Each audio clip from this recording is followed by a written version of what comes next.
𝗟𝗨𝗥𝗢𝗣𝗘 goes downstairs to the body.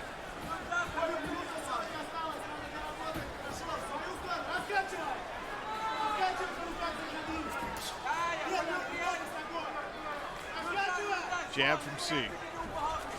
90 seconds remain in this first round. C really now trying to utilize those long-range weapons, the jab, the kick to the body. If you're able to do it, you can force the shorter fighter to make rash decisions to try and come in. Ooh, big kick. Return. You have to punish him for this. You have to punish him. Excellent. Get ready. Keep shaking him. Don't stay still. You have to move. Yes. Excellent. Yes, keep going. Don't go back. No, you set your pace. Don't let him man. Push him. Punish him. Pressure. It's your game. Thanks to Alex for the translation inside the corner of 𝗘𝗨𝗥𝗢𝗣𝗘. See the corner wanting him to set the pace and measure the distance. And I think that's the approach. You got to back up a guy that's that much taller than you and who's that good of a striker. If you start backing up and allow C to just dictate the pace and lead the dance out there, you're going to be in a lot of trouble. He'll start finding his range and really start landing if you back up. You've got to press forward. Too much length, too many weapons. Final seconds of round one. Wheel kick misses for 𝗘𝗨𝗥𝗢𝗣𝗘. We will see round two when we return on ESPN+. Here's 𝗘𝗨𝗥𝗢𝗘 with the overhand right, landing on the chin. Sadibou C. There's the body kick by Sadibou C. When he switches to that southpaw, he loads that left leg up. See the red on the ribs of 𝗟𝗥𝗢𝗘 in that.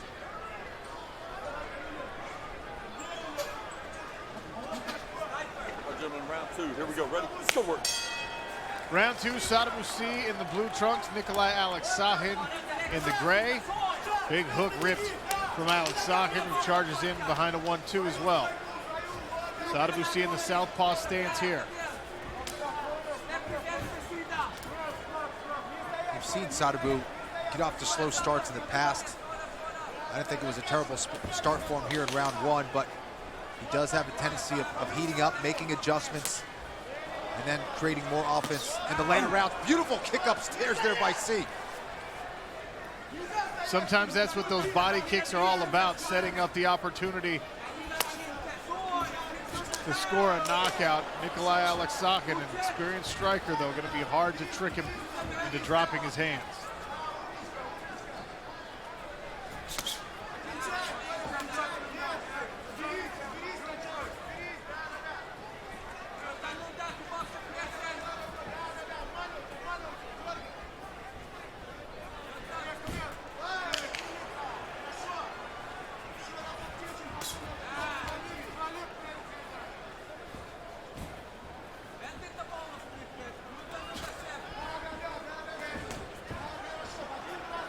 𝗘𝗨𝗥𝗢𝗣 once again trying to figure out this distance against a fighter who has a 10-inch leg reach advantage and a 6-inch arm reach advantage over him. He's also, Sadibou 6 inches taller than 𝗘𝗨𝗥𝗢𝗣. Sadibou doing a better job of holding his ground here. He's taking the center of the cage. Not backing up as much here against 𝗟𝗟𝗥𝗢𝗣𝗑.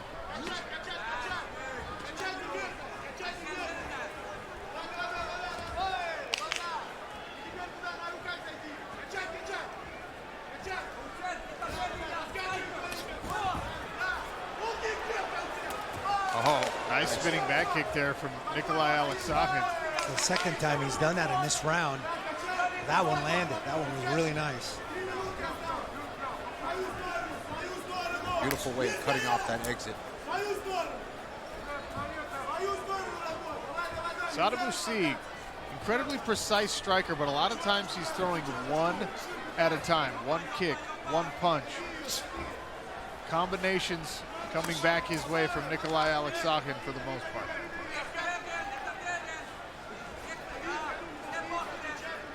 Yeah, he's a really smart fighter, but the only problem with being a smart fighter, sometimes you can get caught analyzing. Great combination there by 𝗟𝗟𝗥𝗢𝗣𝗑.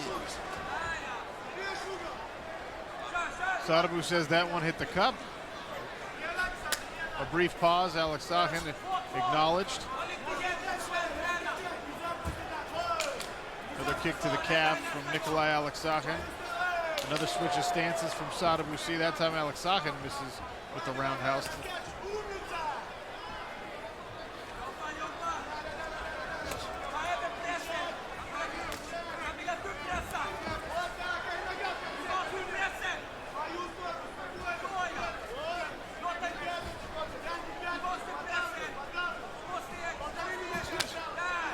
Another body kick from Sadibou. There's Joao Zeferino, one of the most exciting fighters in this welterweight division, back and healthy. He'll fight in a feature bout here on ESPN+.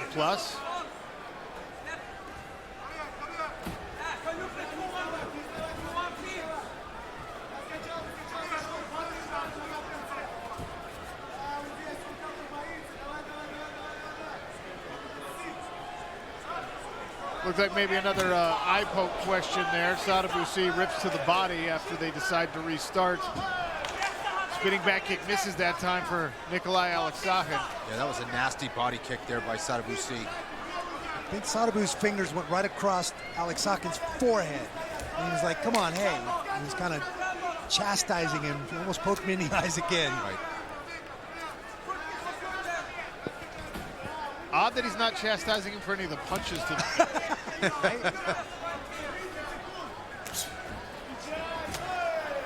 Trading high kick attempts here, neither lands. Another body kick, partially caught by 𝗟𝗟𝗥𝗢𝗣𝗑. Tries to come in behind the right hand, now grabs a hold of Sadibou in the final seconds of this second round. Yeah, looks like he just missed with that right hook.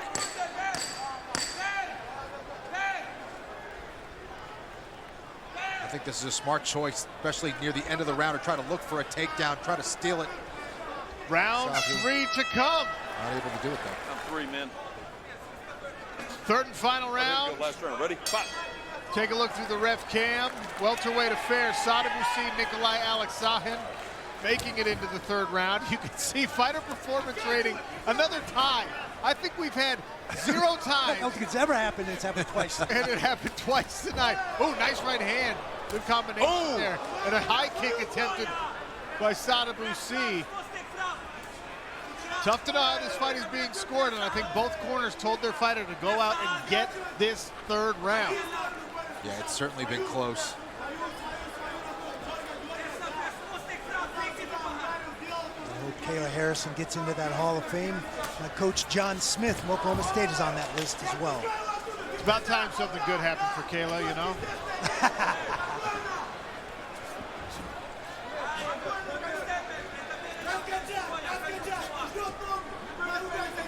Sadibou goes with the jab to the body there. 𝗟𝗟𝗥𝗢𝗣𝗑 throws the high kick. Back and forth they go. Both of these guys very technical strikers. Such a hard fight to score. Yeah. Is it the activity of 𝗟𝗟𝗥𝗢𝗣𝗑 that's going to catch the judges' attention? or that big left kick of Sadibou. 𝗘𝗨𝗥𝗢𝗏's kick speed being tracked at 56 miles an hour inside of the smart cage as Sadibou rips another left leg to the body. Goodness gracious. And Randy, when you talk about those razor-thin margins, you can see the redness on 𝗘𝗨𝗥𝗢𝗏. There's visible damage on his leg, on his body. No blood on the face of Sadibou. You never know what little things might sway judges. Sadibou using the body lock. Like Aleksakhin was trying to use a Metzger and then switch to the body lock. Now Sadibou pressuring.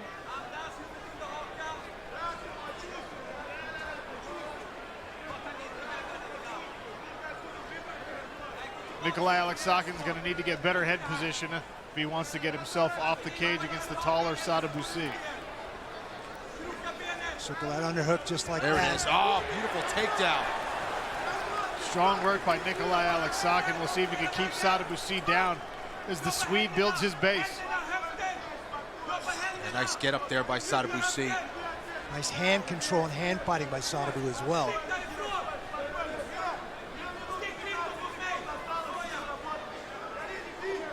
Double unders here for Aleksakhin. We'll see if he can get Sadibou back to the ground. Nice. Great position there, almost. Tries a trip, Sadibou floats his hips outside.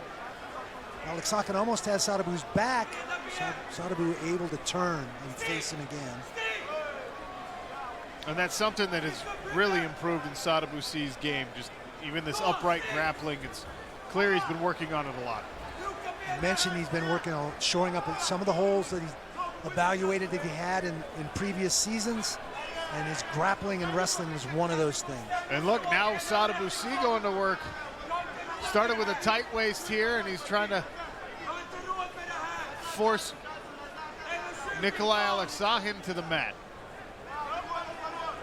As if we needed to confuse the judges anymore.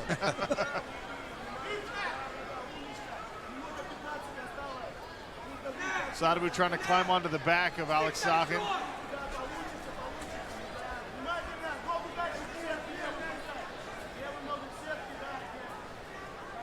𝗘𝗨 is able to negate that for now.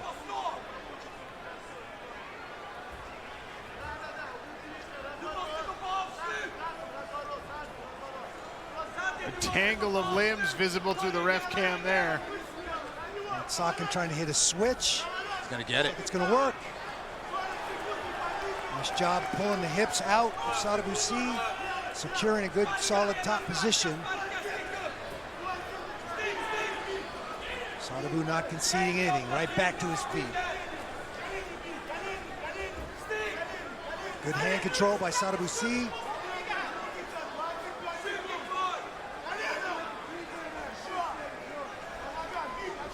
If you can take a look at the bottom of your screen in the Cageonomics fight stats, I'm not sure, it's 3 fights in a row now. I'm not sure we've had this thin of margins in the entire history of the smart cage, but here we are for the 3rd time tonight.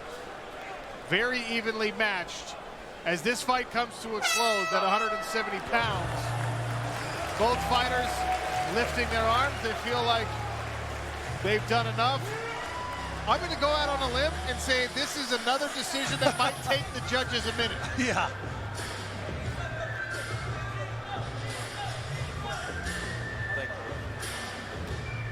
Very interesting fight as we take a look at the Geico Cageonomics stats bundle.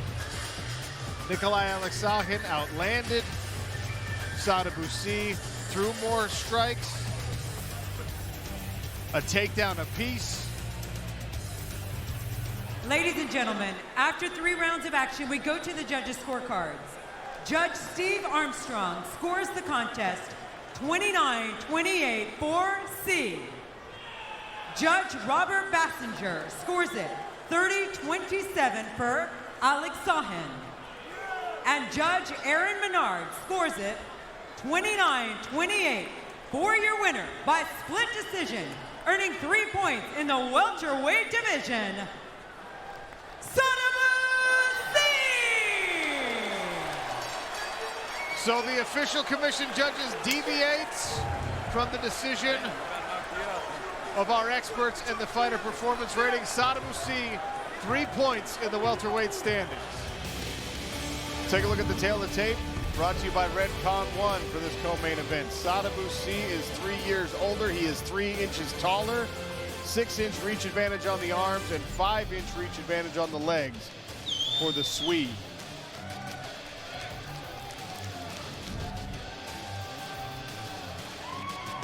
Introducing to you first, fighting out of the blue corner. Carrying a mixed martial arts record of 10 wins, 6 losses, and 1 no contest. 6 wins coming by way of knockout. The Swedish Denzel Washington, Sadibou Sy.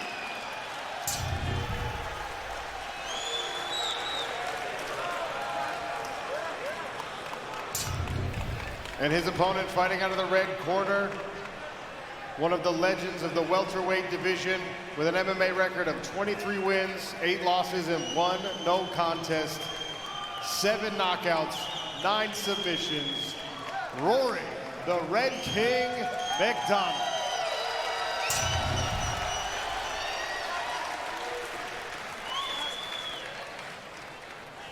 Blake Bryce, referee in charge. Rory McDonald in the blue trunks, Sadibou Sy in the gray. A win of any kind gives Rory McDonald the #1 seed. Sadibou Sy, with a win, knocks 𝗘𝗨𝗥𝗢𝗣𝗘 out of the playoffs. Immediately, the single leg attempt here for Rory. Nice snatch single by Rory. It's going to take a second effort to get Sadibou off his feet. He's tried to change the double. Sadibou Sy has amazing balance and very long levers. He's going to spread out and be very difficult to capture and take off of his feet. So far, Kenny, the smart approach from Rory McDonald. He knows exactly the position that he is in, and he paid attention to your keys to victory. Yeah, he pressured him from the get-go. He was in pretty deep on that single. Tried to go for that double, but Sadibou Sy did a great job of controlling that right wrist of McDonald. Sadibou spent both of his camps for this season at Extreme Couture working on this specific technique, and that's wrestling, shoring up his wrestling. McDonald controlling that right leg of Sadibou Sy. This could be a grueling effort to try and pummel your way in and initiate wrestling exchanges up against the cage, but you heard Rory McDonald talking about the insane workouts he's been participating in down there with Tim Kennedy. Feels like his gas tank is deeper than it's ever been. Separation there, high kick attempted. Cut on the face of Rory McDonald, not sure what it's from as he attempts another takedown. It looks more like an abrasion than a cut, but it's hard to tell. I just saw some blood on Sadibou Sy's short, so it might be that Rory's bleeding right on the cheek there. It is, it's his right cheek just under his eye. It does appear to be a cut of some kind.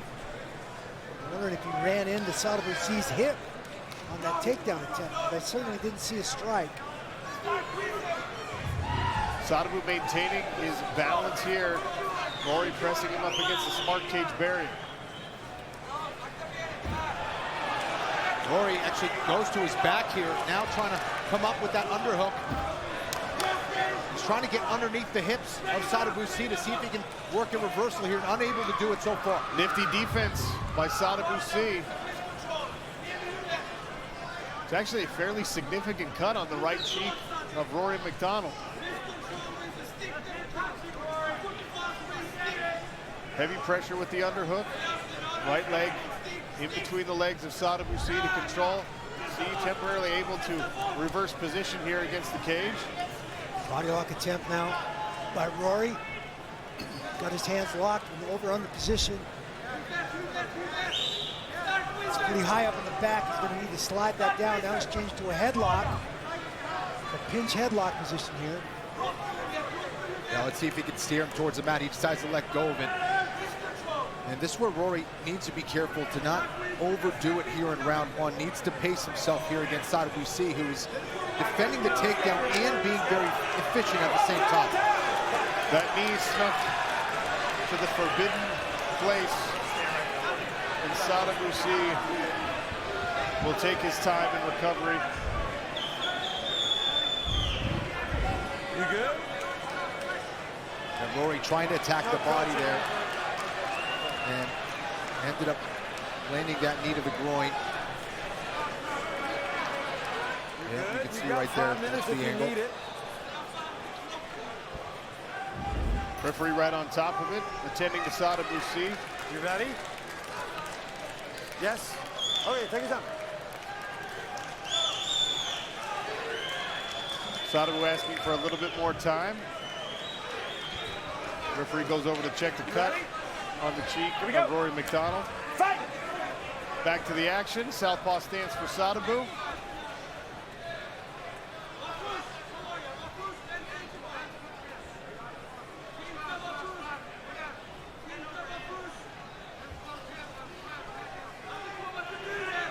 Left hand lands for Sadibou.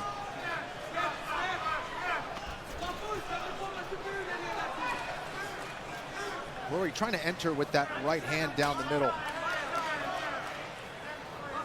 Trying to slip his head off the center line. Taking that approach against this open stance here.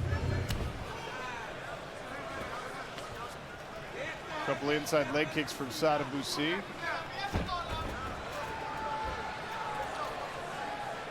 Again, with the snatch single, Rory MacDonald gets his hands on that lead leg, pulling himself into position. Sadibou doing a good job getting the underhook, pulling him up chest to chest. Inside of 1 minute now here in the first round. Nice jab again there from Sadibou. This is the range where Sadibou wants to play, and this is where he's most dangerous here against Rory. You see the stiff right hand land there for Sadibou.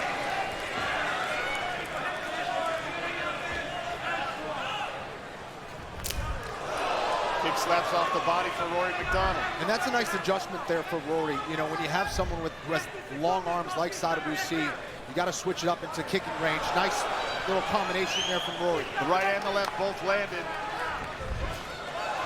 Counter right from Sadibou appeared to halt some of the momentum forward for Rory MacDonald, but he does work his way into this clinch position. Shoulder punches.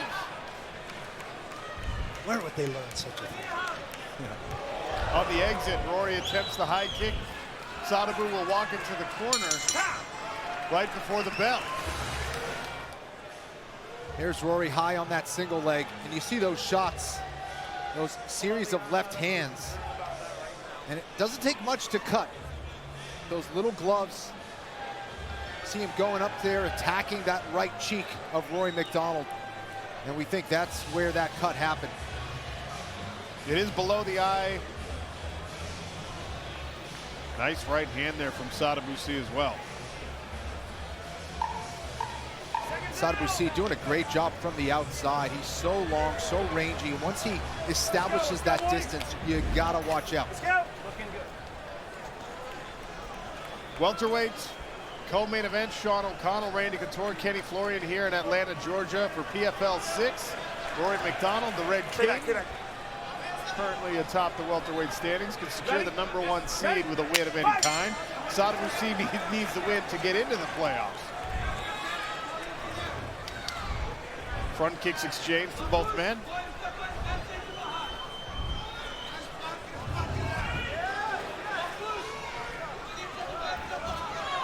Once again, Rory trying to close that distance. Sadibou been able to stay on his feet so far.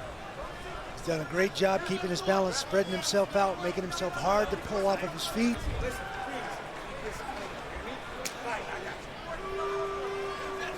Brief pause in the action there as the referee had some instructions for the fighters. Right back to it.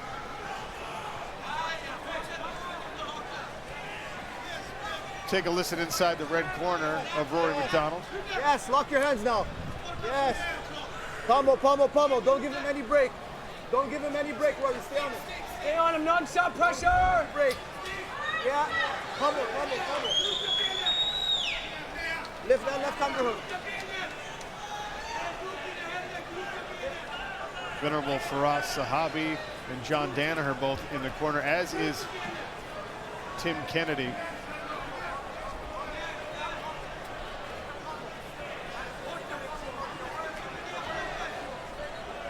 And Rory, continues to pursue this takedown, but it doesn't bode well for him so far. He hasn't been able to figure out the finishes to the single and to this body lock. Sadibou has done a great job of neutralizing those takedown attempts. He's been very efficient as well. Rory been expending a lot of energy here.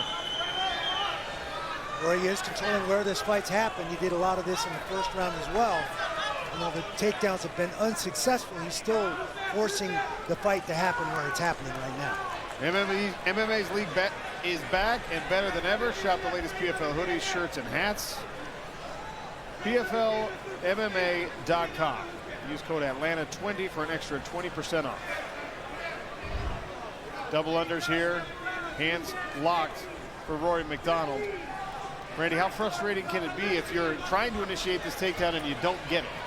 It can be very disheartening, demoralizing in some regards.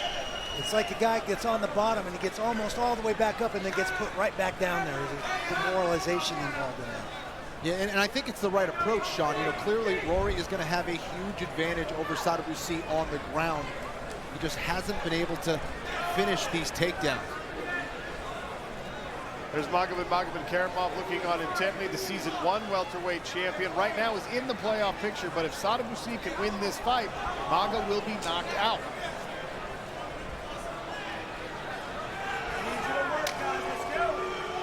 Referee calling for more action against the smart cage barrier. The boo bird's starting to fly. Nice knees on the inside here from Sadibou, who gets marched backwards by the power of Rory. Oh, nice little foot wheel. Rory trying to do a little foot sweep there. Sadibou's able to press away. A minute and a half to work. There's the high kick attempt, then to the body.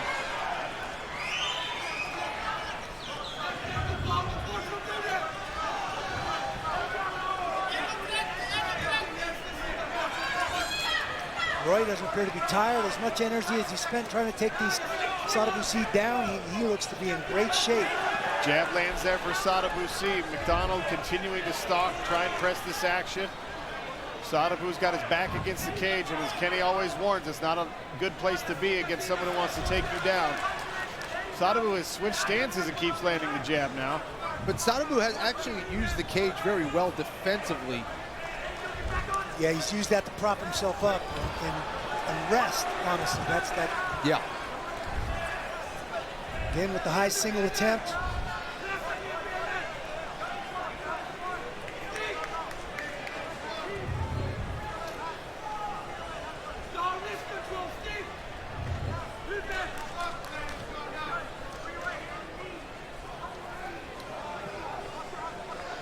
Seconds remain here in round number 2 as we take a listen inside Sadibou's corner. Come back. Let's go, guys. Work for me. Let's go.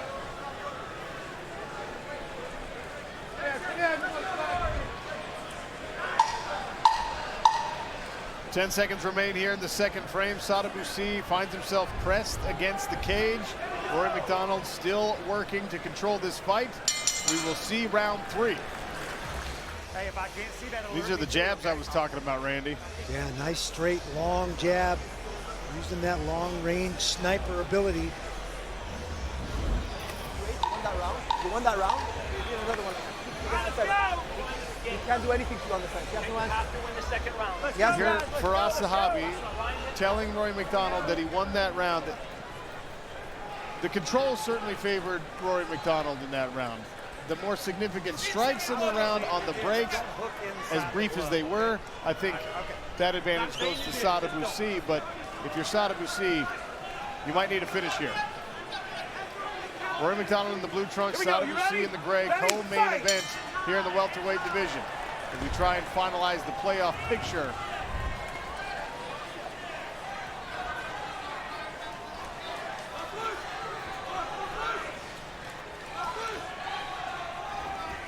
So left hook by Rory MacDonald. Nice right hand there. Very nice right hand. He's definitely pressing the action.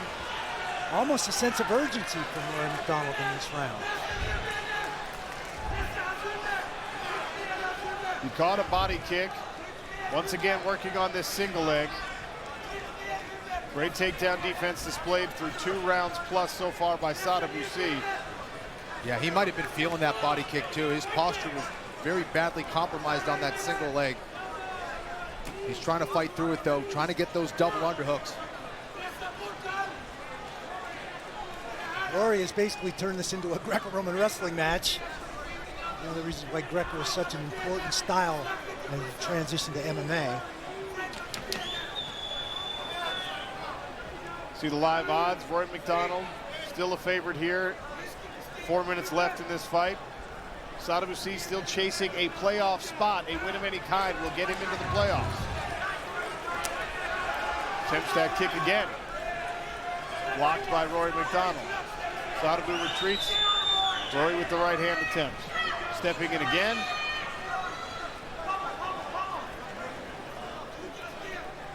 And now Sadibou presses Rory against the cage. Rory repummels. We'll try and get both underhooks inside. Sadibou doing a great job of circling that underhook. Rory's got a good position here. Nice balance again by Sadibou.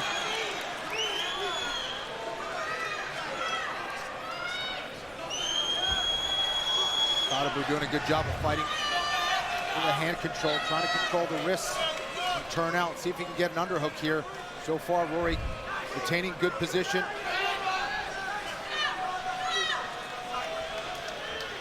Oh, nice knee there by Rory McDonald. A very tenacious game plan by Rory to come in here and just get to the clinch and make him fight this fight the whole fight. And Sadibou's grappling has been on point tonight. This is the best he's looked grappling-wise for sure. A Sadibou that can't be taken down is a very difficult situation for a lot of welterweights because of his reach and length in this division. But Rory McDonald stymieing getting into the offense that Sadibou is able to mount here.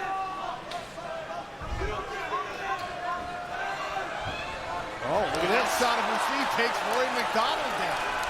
The Red King on his back. And a really close fight, a takedown like that can definitely steal around.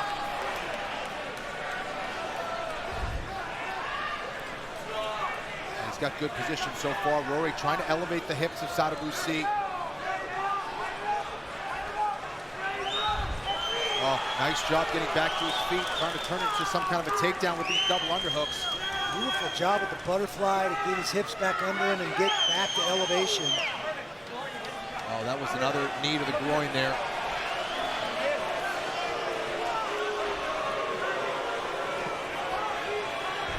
Back to a neutral corner.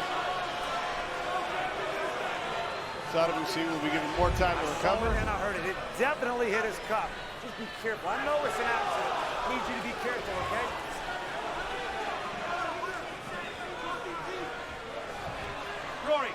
Rory. Look at me. Don't do that a third time, no matter how easy, okay?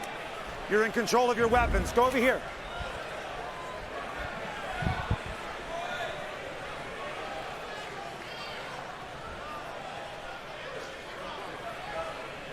You ready to fight? I know what it is.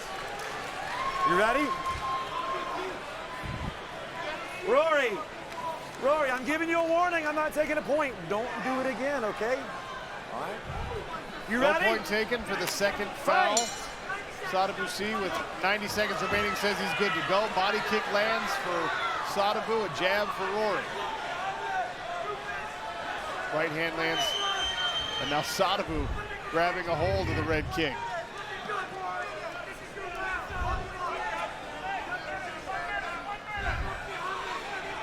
Head kick. Sadibou landing a jab to follow it up. 1 minute remains. Rory McDonald hanging on. And Sadibou landed that head kick from very close range. Unbelievable. Yeah, that's some flexibility. Yeah. Right there. Inside of 1 minute now in this welterweight co-main event. Rory McDonald in the blue trunks and Sadibou in the gray. Circles out at least one more time. Sadibou attempts a right high kick, goes to the inside leg.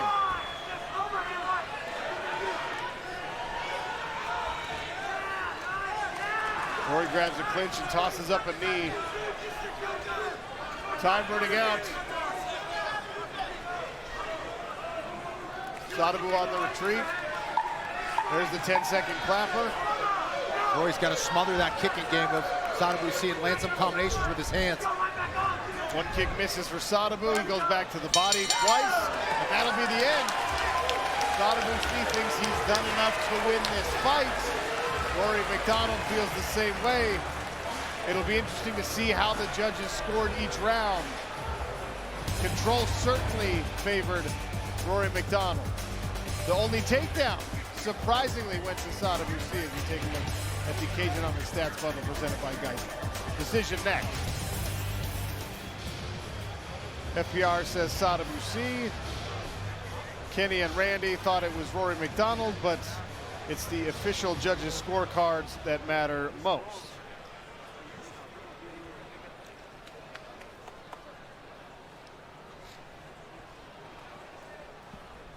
Ladies and gentlemen, after 3 rounds of action, we go to the judges' scorecards. The totals are 30-27, 30-27, and 29-28. All for your winner by unanimous decision, earning 3 points in the welterweight division, Sadibou C.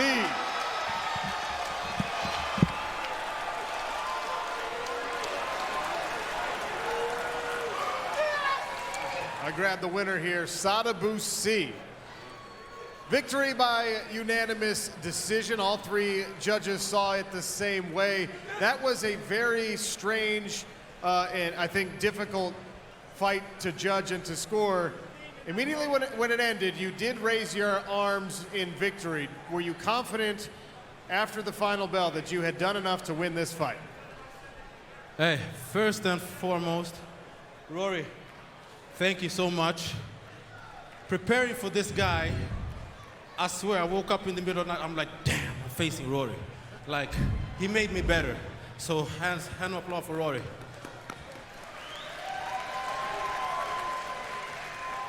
You did your camp at Extreme Couture, and Randy told us you worked tirelessly on countering wrestling. You knew that Rory was going to try and take you down. He was not able to do so in this fight. In fact, you were able to take him down. Was that ever part of the strategy?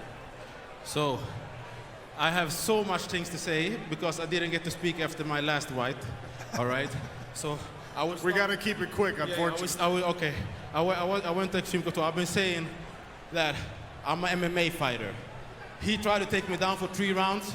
I tried to take him down once, maybe twice. I got him down. A completely well-rounded skill set, a victorious Sadibou C, and in the welterweight playoffs. Give it up for the Swedish Denzel Washington. Here's our punches, Chance Kentucky Bourbon, tail of the tape. Sadibou C, 7 years the senior of his opponent, Carlos Leal. He is also 4 inches taller than the Brazilians.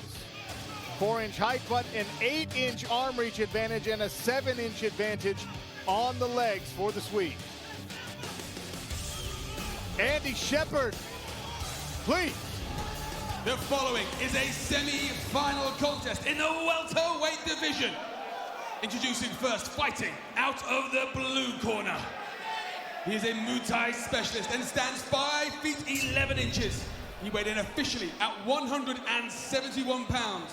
In 20 professional fights, he holds a record of 17 victories, 3 losses, and is undefeated in 11 contests. Fighting out of Curitiba, Brazil, he is the number 3 seed, the Lion, Carlos Leal.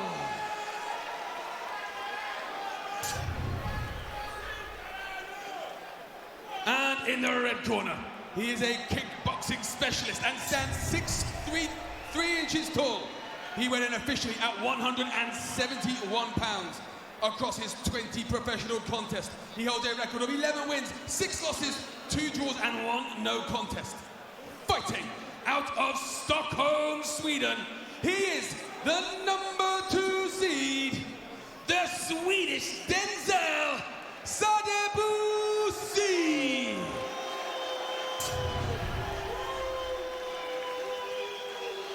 Your referee is Gary Copeland.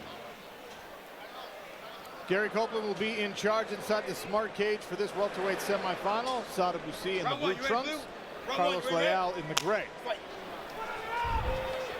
No touch of the gloves, and a leg kick early from Carlos Leal, already looking to crowd Sadibou's reign.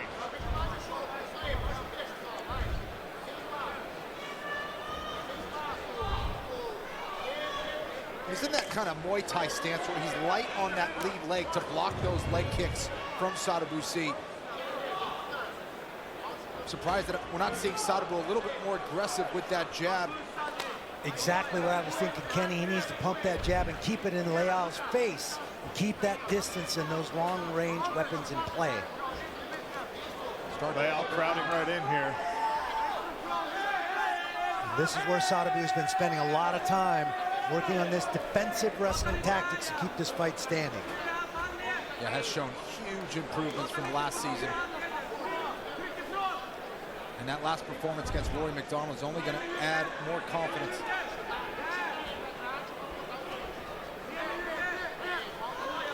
Leal disengages, push kick from Sadibou. And I thought that was smart by Carlos Leal to not waste a lot of energy. If he feels like he doesn't have a strong connection, unable to get that takedown, just break away and go back to his strike. And Leal, perhaps the more powerful puncher, maybe not as accurate or precise, but certainly packs a lot of power. I would have liked to see him punch his way out of that distance instead of just moving out. Leal continues to be aggressive. He has switched stances several times already in this fight. For now, he's a southpaw, and then he goes orthodox. Nice footwork there from Sadibou. Sadibou also switching back and forth, and here comes more of those jabs Randy was calling for. He'll jab you with the leg, too. That's what that push kick to the body effectively is as a weapon for Sadibou.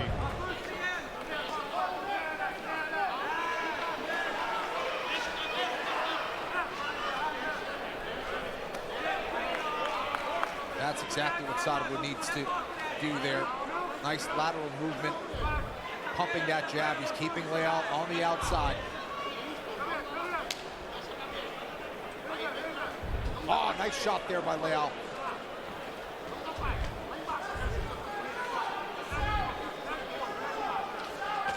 Head kick there, partially blocked by Carlos Leal, but it's lightning quick. Yeah. Jab is starting to find its mark now. Needs to follow it up with that right hand. It really is impressive how fast those kicks are from Sadibou. You can see Sadibou very relaxed. Carlos Leal, not exactly the relaxed fighting type. A lot of redness on the face already as he's eaten plenty of jabs. His corner calling for more head movement as he comes in. Certainly not moving with the same kind of confidence than when he started this round. Sadibou already cutting up that left cheek of Leal. Now Leal starting to bring some nice offense.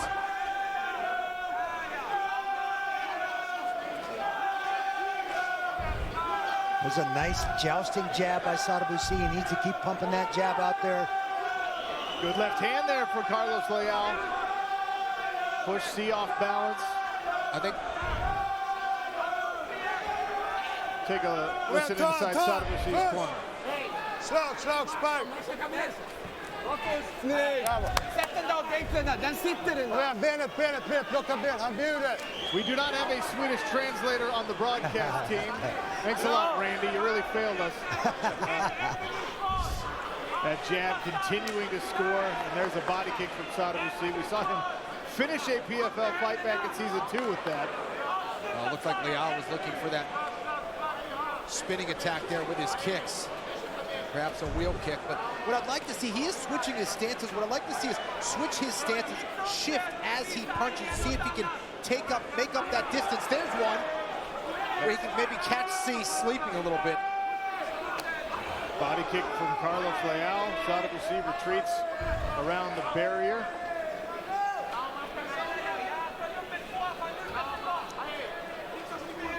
And Carlos is just kind of moving forward, not really feinting his way in. So Sadibou is able to time him. There was a nice right hand by Leal. Yeah, a little bit of a Superman punch by Carlos Leal. And they go chest to chest again.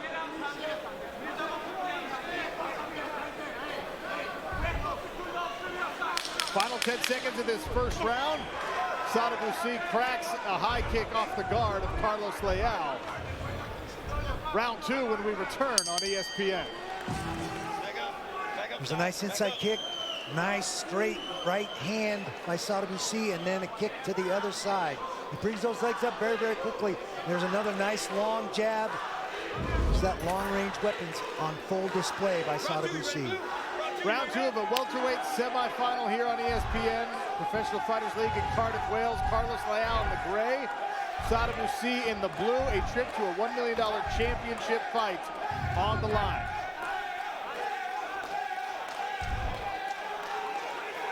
Leal pressing the action here, does not want to find himself out at the end of that Sadibou jab that scored so well in the first round. You see Fighter Performance Rating gave the first round to Carlos Leal, actually. Interesting.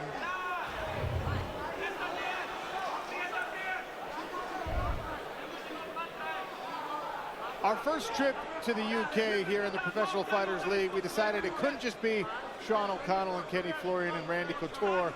I said, give me a British MMA legend. They said, we'll do you one better. We'll bring you Dan Hardy, the most legendary British MMA fighter. I could feel a joke coming there, Chris. I really could. You know, this is exactly where Carlos Leal needs this fight. Whenever he's out in the center of the smart cage, Sadibou must feel huge to him. I mean, that reach, the 8-inch reach advantage is incredible. But holding him up against the fence, it also means he can power him with those big punches to set up his takedowns. Much safer for Leal here. As soon as it's out in the open, though, I feel like the onus switches back over to C with that reach advantage. Almost to punctuate Dan's point, they separate. Sadibou pumps the jab out to keep Carlos Leal's pressure at bay. The Lion trying to back Sadibou up. The former kickboxing world champion is able to circle out. And this is what Leal needs to do. He needs to make it a nasty fight. Starts to see if he can get Sadibou to start to brawl with him. There's a nice takedown attempt here. Able to move to the back now, but in round 1, Sadibou played the perfect role of the Matador. But Leal now starting to get good position here. Let's see if he can turn it into a complete back take. Sadibou doing a nice job of hand fighting and finding a way out of there. Leal smart to stay right in that clinch range, re-pummel.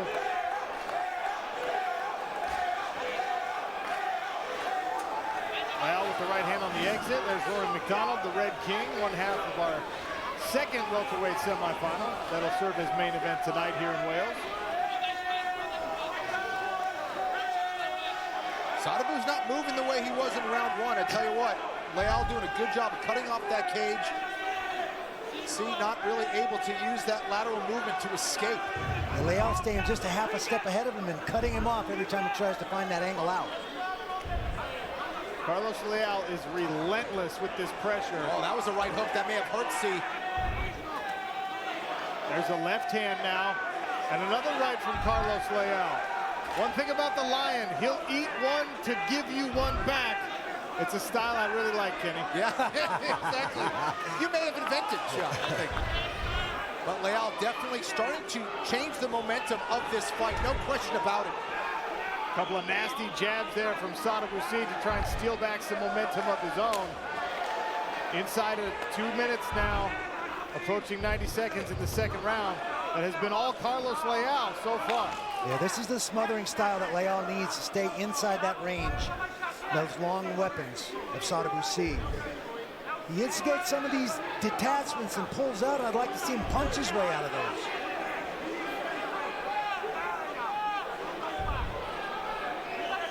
Well, as Carlos Leal tries to flip the script in this fight, the Acronis Fight Tracker shows you that Sadibou has had his back against the smart cage for almost 80% of this round. Leal trying to string some takedown attempts together. Good balance by Sadibou. Less than 1 minute in round 2. That's an interesting level change there by Leal. He almost looked like he was on a 2-on-1 and dropped to a single from there. Yeah.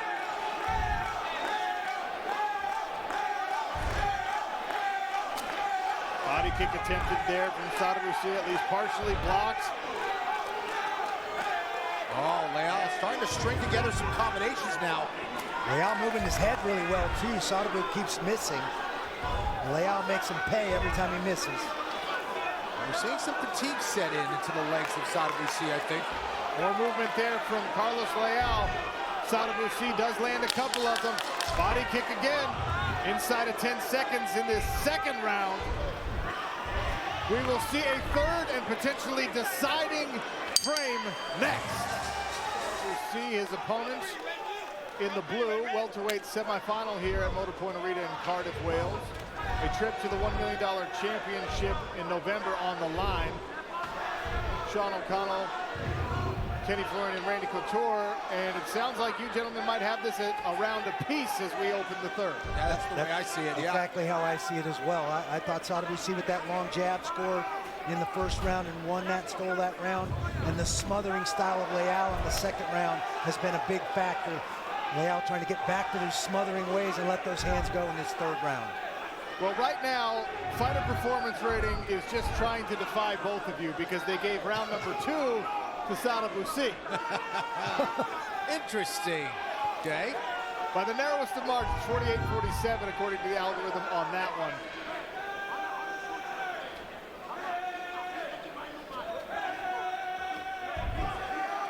Live odds have swung in the favor of Carlos Leal after that second round. Now minus 270 favorite.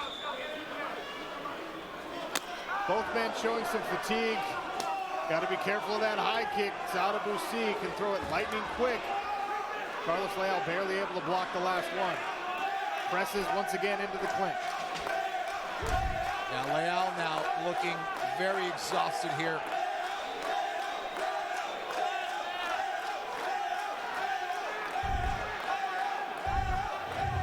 Dan Hardy, this is a grueling welterweight fight.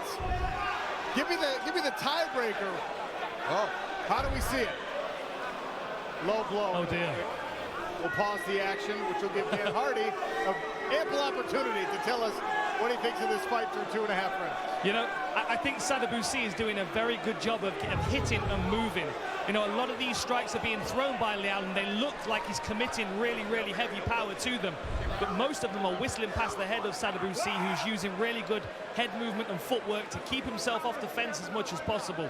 Of course, the aggression of Leal is finding him up against the fence, but it's a tough one to score.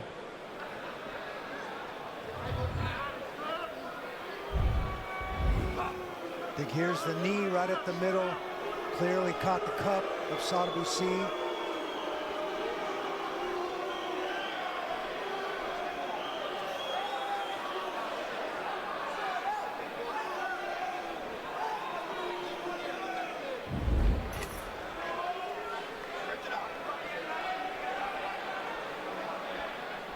3 minutes and 20 seconds remain. He'll have 5 minutes to walk it off.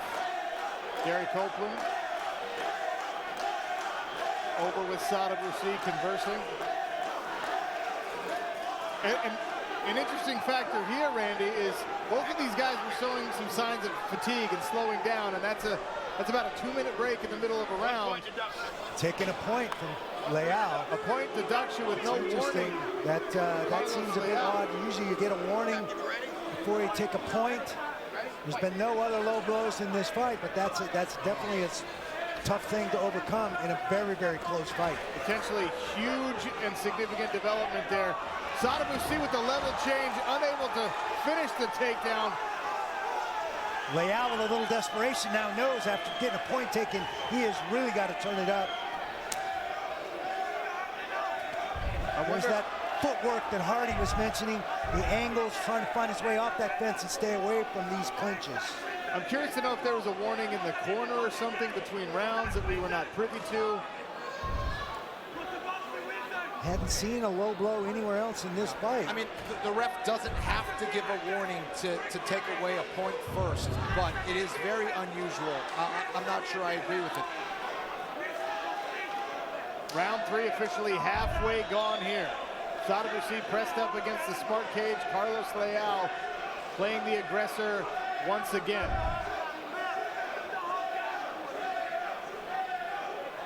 Being the aggressor does not necessarily mean you are winning a round or a fight, though. We saw a lot of this in Sadibou Cy's last outing, right? It was this. It was Rory McDonald pressing him against the cage. Sadibou using the rare opportunities of separation to land precision strikes. Those judges ended up awarding Sadibou Cy the victory down in Atlanta. Carlos Leal whiffs with the left hand. And again, Sadibou lands a combination.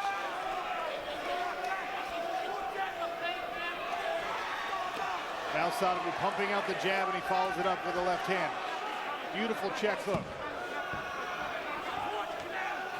It's as if Sadibou Cy heard Dan Hardy's evaluation of his style and performance and just wanted to punctuate the point. I think Sadibou raised his hand after a round when he didn't get taken down. He's just happy he didn't get taken down. Yeah, I think he got a second wind after that low blow there. Gave him a lot of confidence after that point was taken away as well. Because right now it's Carlos, really. The onus is on Carlos now to go out there and finish the fight.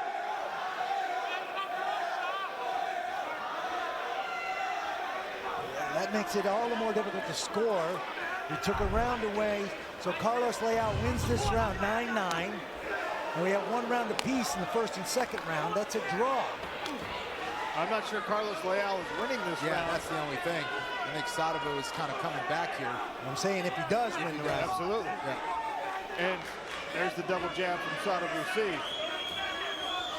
There's the rear kick. Glances off the shoulder. Sadibou says, anything you can do, I can do better. And, and another. One more, he says. Faked that one. Sadibou feeling himself with about 10 seconds left in this welterweight semifinal. The winner will fight for $1 million in a PFL World Championship belt in November.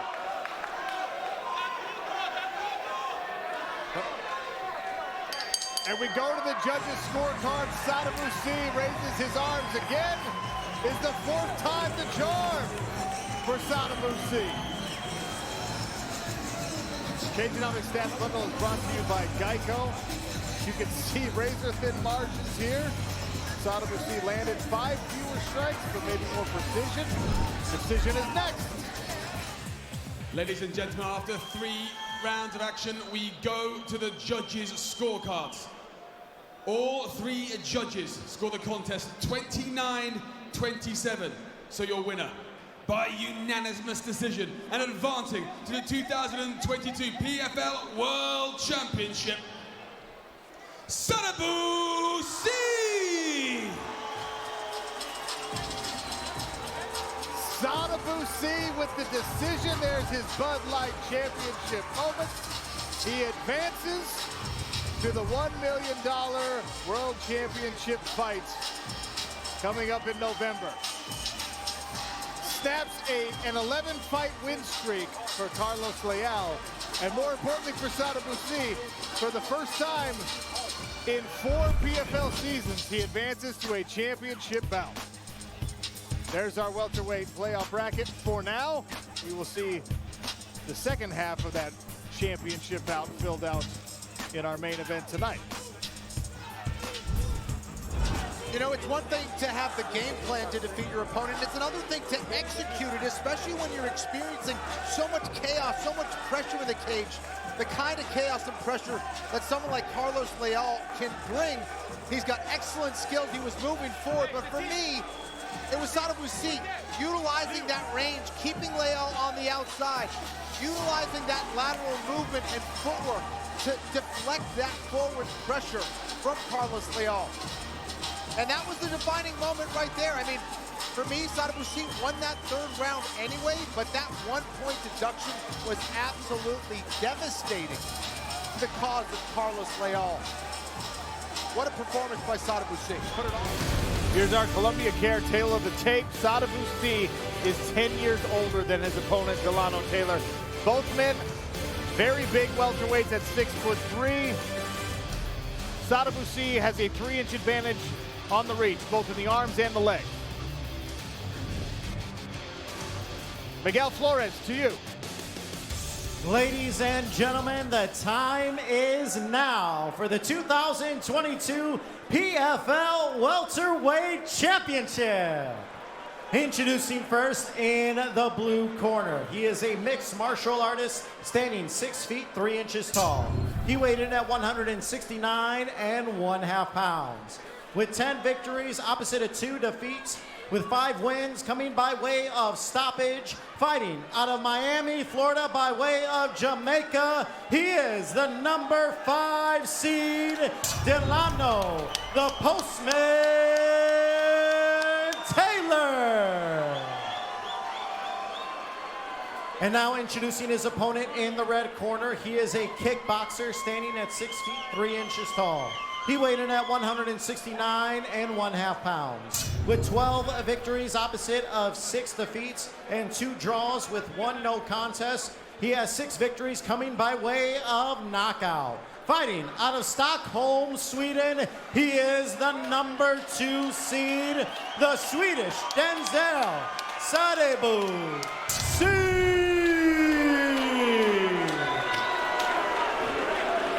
The referee in charge is 𝗘𝗨𝗥𝗢𝗣𝗘.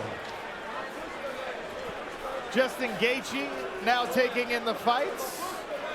Perpetual, perennial contender in the lightweight division.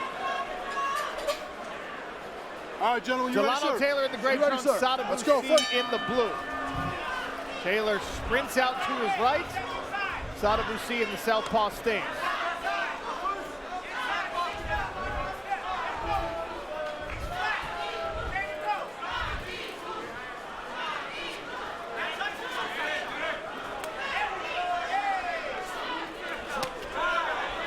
There's those fast kicks from Sadibou, blocked by Taylor.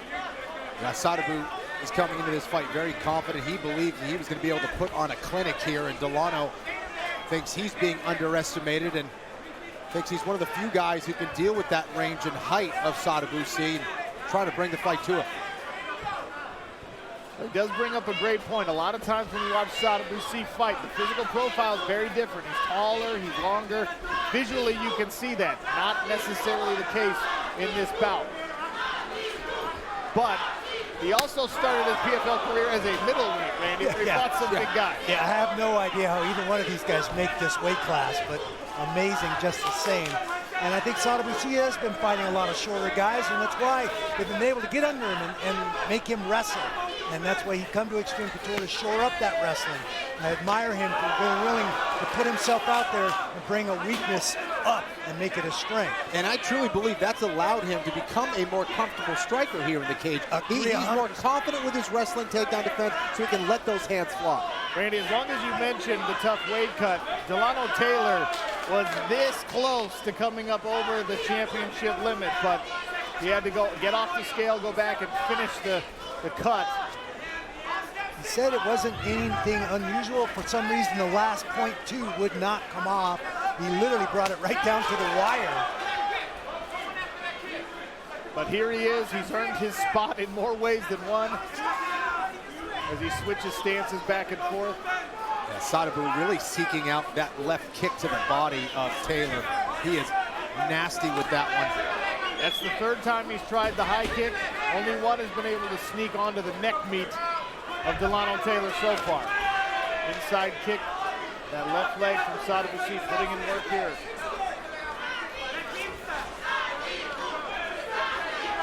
First of 5 possible rounds, $1 million on the line in the welterweight division.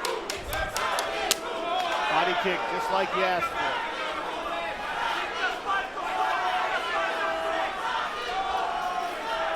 Lead hand for Sadibou starting to sneak down towards his waistline.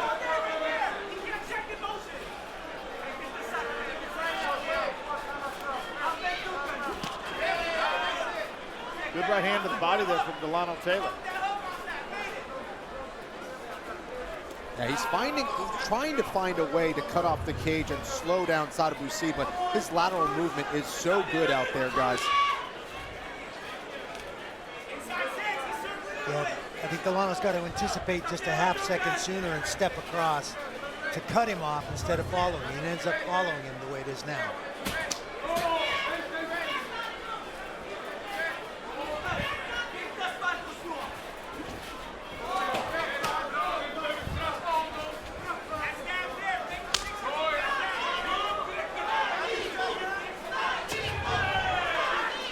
That seems like this round for Sadibou has really been about trying to slow Taylor down, landing a lot of body shots, trying to peck away at that lead leg of Taylor. Coming up on the 1 minute mark here, Sadibou and 𝗘𝗨𝗦𝗘 Taylor squaring off for a $1 million welterweight championship belt.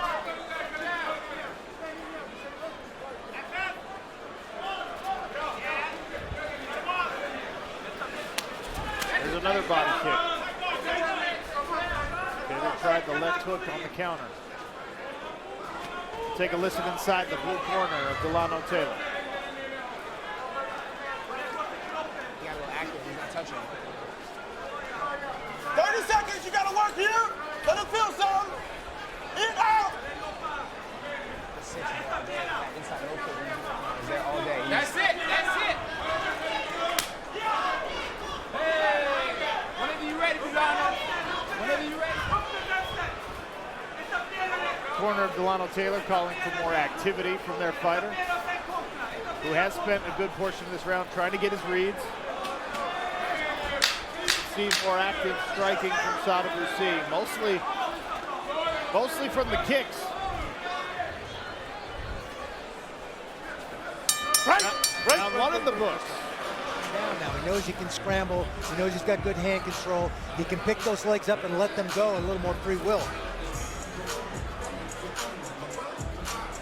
Kick to the body, kick to the leg. Round two, gentlemen. And that's where Sadibou could take advantage of perhaps Taylor losing his patience and getting a little frustrated and rushing in. Right hand there from Taylor. We've seen him score big with his right hand. Challenger Series fight, he won actually with double right hands. He beat Rory McDonald, knocked him unconscious with a straight right. 𝗘𝗨𝗦𝗘 Taylor in the gray trunks, Sadibou in the blue, welterweight world championship with $1 million on the line. Taylor already looking a lot more loose here in round two. He doesn't look as stiff. He's moving around a little bit more. He's switching his stances a little bit, showing a lot more feints as well. Looks much sharper here.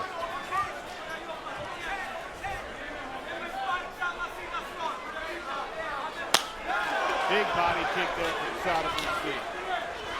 Taylor tries to respond, Sadibou moves out.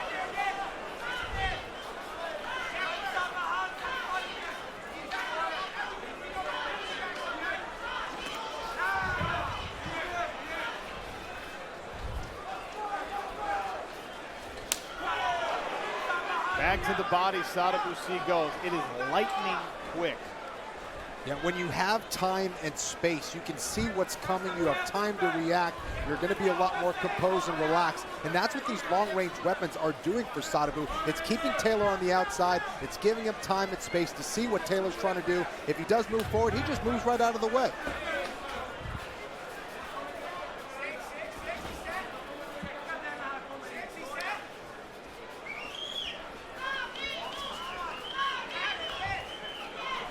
Taylor looking for that shift there. Looks like he's trying to switch stances as he punches. That might serve him well to eat up that space a little quicker.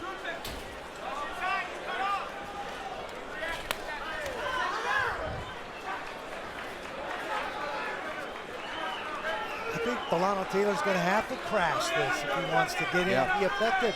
If he allows Sadibou to use his footwork and his length, he's going to stay out there and pot shot the entire fight. Yeah, I'd like to see him as he throws that right hand and maybe step through with that right leg just like that. There you go. That's or at least head fake like he's going to shoot right. Close the distance to get him to drop his hands a little and start to defend that, then throw that right hand. Both guys exchange jousting jabs. More urgency here in the second round from 𝗘𝗨𝗦𝗘 Taylor. Now to halfway gone, and there he's in. Pressing Sadibou against the cage. Just going to say, he got in within 2 feet of that fence. That's your chance to close the distance. He's got very little angle of escape with the fence behind him. 𝗘𝗨𝗦𝗘 did it perfectly. In on the high single, head inside single, trying to find a way to maybe pick Sadibou up. And if he's not with the whizzer. Sorry, Kenny. Yeah, no, and Randy, I was going to say, if he's not successful with this single leg, I'd like to see him strike in the clinch a little bit, look for some knees from there, trying to slow Sadibou down a little bit.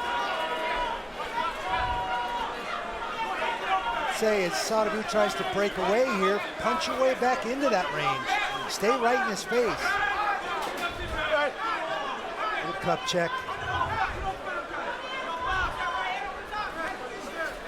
Inside the red corner of Sadibou C, we take a look.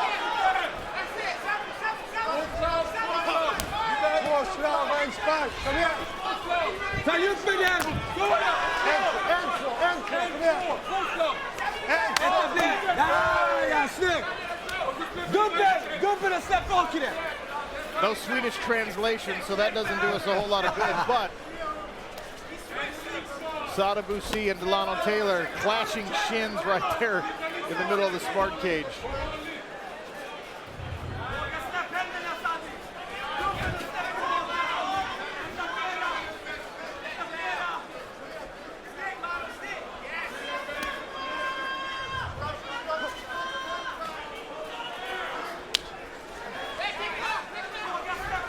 Sadibou very good at just reading his opponent, seeing what's coming, just moving right out of the way, and then looking for a counter.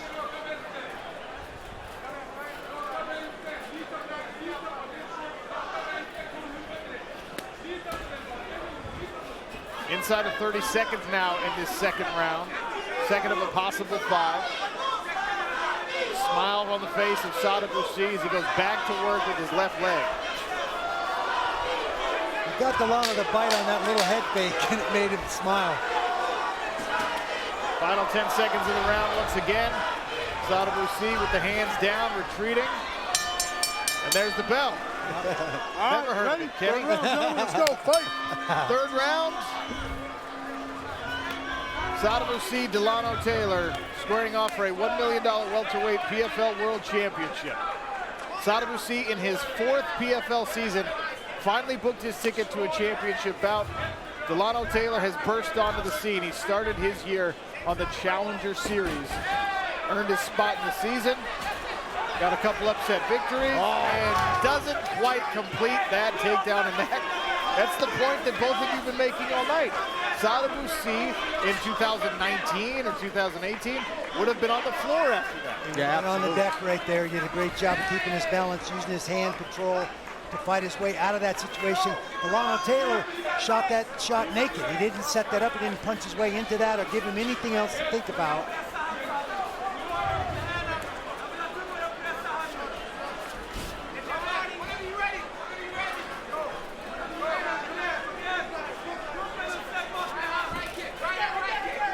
𝗘𝗨𝗦 tries to come in behind the right hand. Sadibou once again measures the distance and retreats. Dan Hardy from across the pond, watching live in London. What do you think of this fight so far? I think it's fascinating. You know, Sadibou C is doing a really good job of managing his distance and keeping that left leg going, as I was saying. Keep snapping it into the body and the head and making 𝗘𝗨𝗦𝗘'𝗦 work from the outside. You know, that Taylor looks uncomfortable. He looks like he wants to land his right hand, but he can't, which is why we've started seeing him work for takedowns, which again is highlighting the fact that Sadibou C has been working on his takedown defense. I think at the moment, C is running the dance here, and Taylor's really struggling with the distance. Little feint there from 𝗘𝗨𝗦𝗘'𝗦, thanks to Dan Hardy.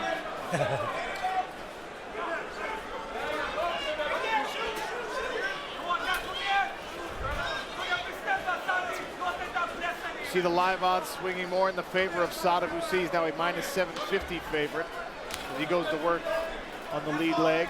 He's been using mostly his left inside kick to work the thigh. Orthodox stance right here. Now he's back to the southpaw stance.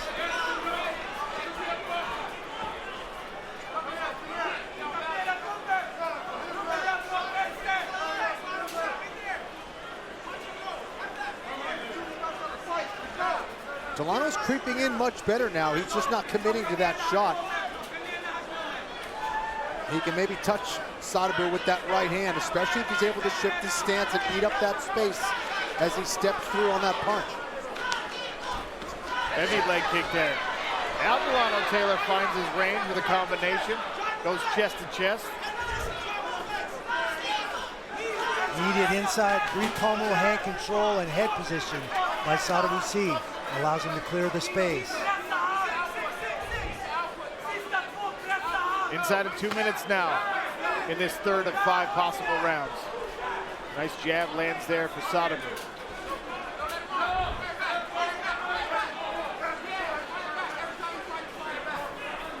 Stick. Hey, that's it. Stick.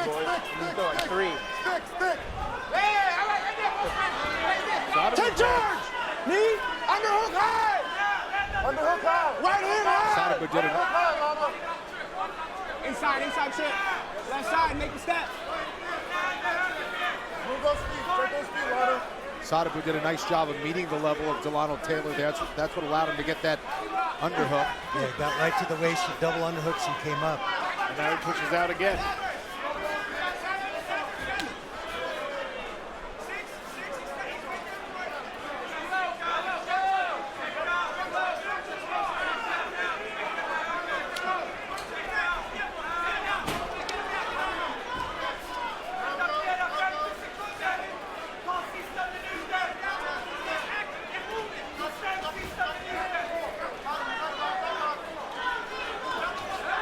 Double jab there from Sadibou,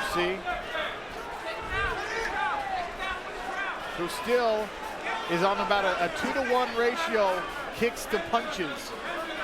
Not super typical, but that's the way he's doing it in this stand-up battle. Yeah, you know, this isn't, one of those fights where it's extremely exciting or anything, but it is so impressive to see someone who can throw these strikes from the outside, stay disciplined, and stay moving. This takes tremendous discipline and footwork and knowledge of range. 𝗘𝗨𝗘𝗦 attempts to dive in on a low single there. Sadibou steps out of it, and that's the end of the third round. Let's go, guys. Keep busy. So far, unsuccessful. Yeah, Sadibou just proving to be a master of range here. For the first time tonight, we are in the championship round. Sadibou has never been to the 4th round. And he reaches down to initiate a grappling exchange. This time 𝗘𝗨𝗘𝗦 meets his level, shrugs him back up chest to chest. Interesting, Kenny, that Sadibou's the more experienced mixed martial artist, and obviously has a long kickboxing resume as well, but 𝗘𝗨𝗘𝗦 has more title fights. Yeah, that's right. For Sadibou, he wants to show his full mixed martial arts skill set and see where he can find a weakness here against Taylor. But he's been so dominant from the outside. Taylor just has not found an answer so far.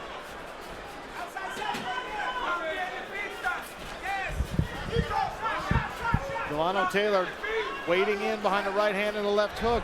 But Sadibou is able to evade both. He does eat one jab.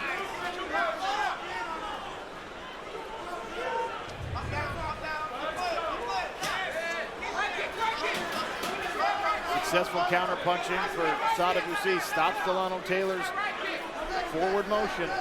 And this is where Taylor needs to go. He needs to look for that big right hand. He's getting closer. Sadibou perhaps a little bit too relaxed. He's in a much better range now, but this is where Taylor can start to take over with body shots and leg kicks. Nice body kick there from Sadibou. Those are just brutal. Kenny, we haven't really seen in those first 3 rounds Sadibou kind of surrendering the cage control, keeping his back so close to the fence. That may end up serving 𝗘𝗨𝗘𝗦's takedown attempts.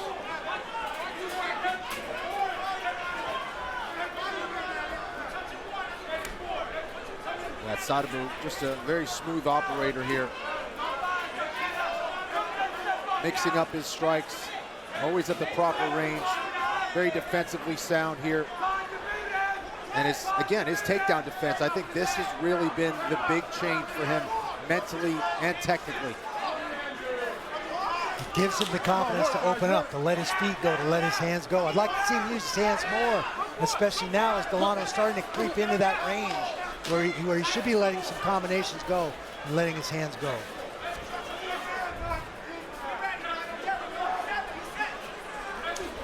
Oh, that was quick. Yeah. Quick hook. Taylor looking to try to make it nasty, but you still got to watch out for those very slick counter shots from Sadibou. Delano Taylor did a great job on the exit, landed 3 short right hooks to the unprotected side of Sadibou C's face. More body kicks from Sadibou.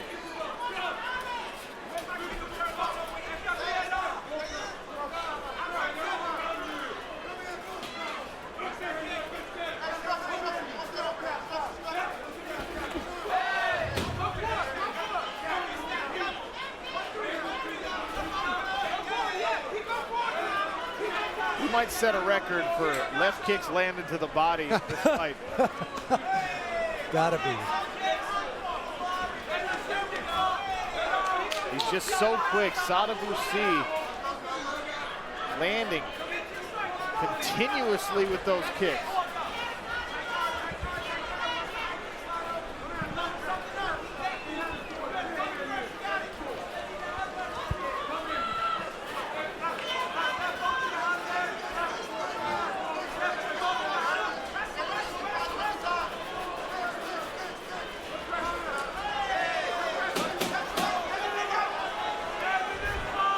Good jab from Taylor there.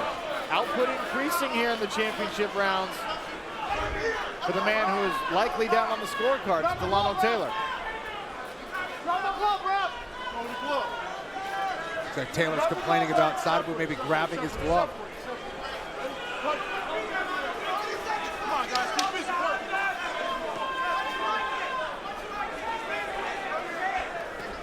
Randy, what's your stance on that? A little finger in the glove in those clinches? Yeah, no, I mean, obviously we know the rules. You're not allowed to do that.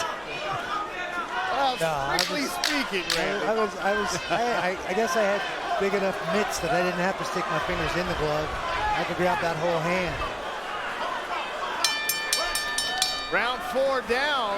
1 more to go in the Welterweight World Championship. Florian, where do we stand in this fight for Welterweight World Championship? I think it's been all Sadibou really for pretty much every single round. I think Delano's gotten a little bit closer, but C has just dominated the distance and those long-range strikes in this fight. Fighter performance rating actually gives a very slight edge in that 4th round to Delano Taylor. A score proprietary to the PFL between 0 and 100, based not only on the action inside of the cage, but the impact those actions have on your opponent.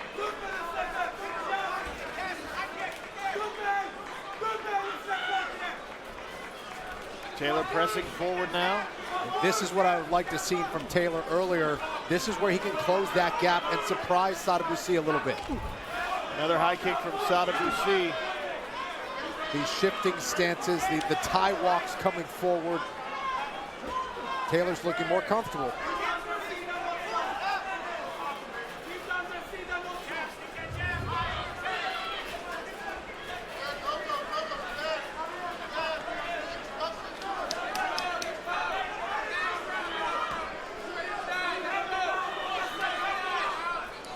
Kenny, what adjustment could Sadibou make to maybe get a finish here in this 5th and final round? I think he needs to look for that left hand right down the middle as Taylor tries to close that distance. And Taylor's aware of it too. He's being very careful to not rush him too much. I also would like to see him, like he just threw that shot, that left kick going upstairs. He's been attacking the body a lot. Perhaps he can catch the guard of Taylor dropping a little bit. Taylor the aggressor here. C backs him up with a jab. Counter hook there from Delano Taylor. Sadibou C changes levels and presses forward. Almost thought he was going to drive through with that double leg. It looked like it. Wishful thinking potentially from Randy Couture. Wants to break down from the striking specialist. We saw him do it to Rory McDonald. Those are sharp knees there from Taylor to the quads of Sadibou C and to the body. Very nice. We saw the live odds climbing in Sadibou C's favor all fight long. They've started to regress a little bit now. It's still not close according to the odds makers, but Sadibou back down to -650. $1 million to the winning fighter in this welterweight championship. And Dan Hardy, we're halfway through our final round. What can Delano Taylor do to pull off a comeback? You know, he's got to commit to that single right hand. The problem that he's having Because he was struggling with the range, he started to double up his right hand, and now Sadibou sees level changing underneath the first one. It's really interesting. One takes a step forward, then the other one counters. What I am liking about Sadibou, though, on the back of his left hand, on the back of his left kick, sorry, he's throwing a right hook. And a couple of times it's come very close to Taylor's chin. Something to watch out for. But as I said, Taylor, he needs to commit to that single right hand because Sadibou sees level change on the second one and it's missing every time.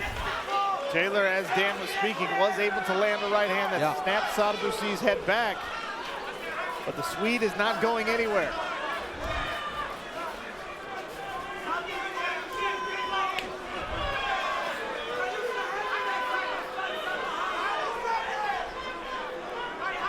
You got to credit 𝗘𝗨𝗥𝗢𝗣𝗘 Taylor. He knows that he's got to be the aggressor in these late rounds, and he absolutely has been pressing forward, higher output.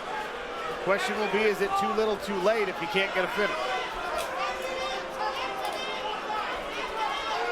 For a guy who's only 12 fights into his pro career, I'm impressed by 𝗘𝗨𝗥𝗢𝗣𝗘 Taylor regardless of results. Very impressed. Great athlete. Fight IQ much higher than he should have after 12 fights, honestly. No question. He's going to learn so much from this experience here against Sadibou.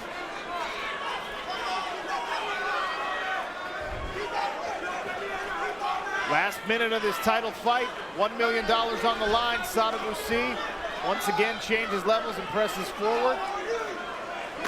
Body kick again.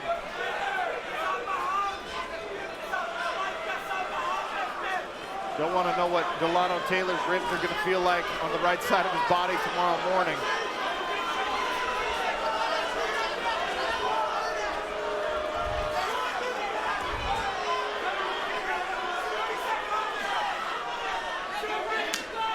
Another body kick from Sadibou, who continues doggedly to press forward. Sadibou, maybe feeling this one's in the bag, is retreating around the outside of the smart cage. Avoiding that kill shot, the Hail Mary punch. It will not come for 𝗘𝗨𝗥𝗢𝗣𝗘 Taylor. Sadibou raises his arms after 5 technical rounds. Here's our Geico 𝗘𝗨𝗥𝗢𝗣𝗑 stats bundle.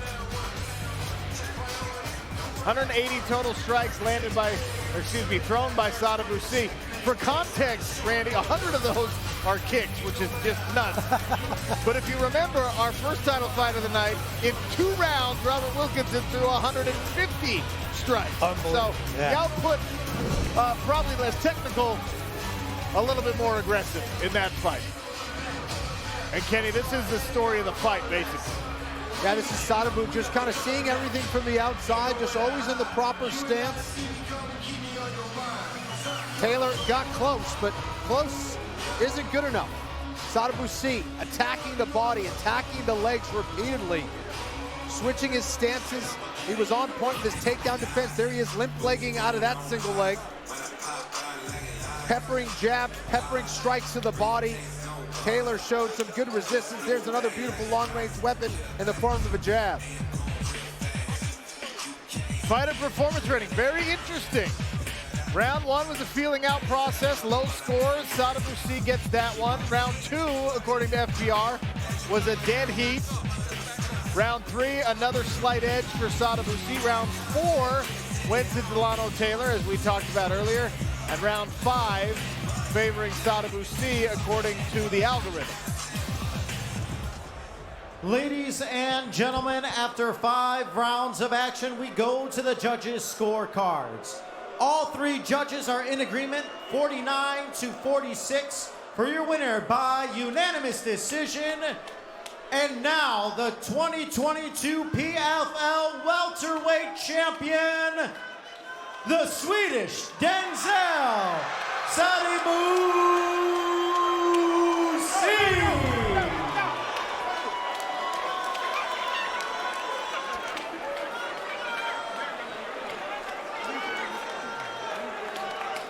Sadibou with a belt on his shoulder, and PFL CEO Pete Murray has what you're really here for, Sadibou. The big check, $1 million. Sadibou, it's been a long journey. We started this thing in 2018. You were a middleweight then. This is your first trip to a championship, and you earned the $1 million. Finally, after all this work, what does it mean to you? Wow. Like, to be honest, I have so many things in my mind that I wanted to say. Like, this moment is just overwhelming.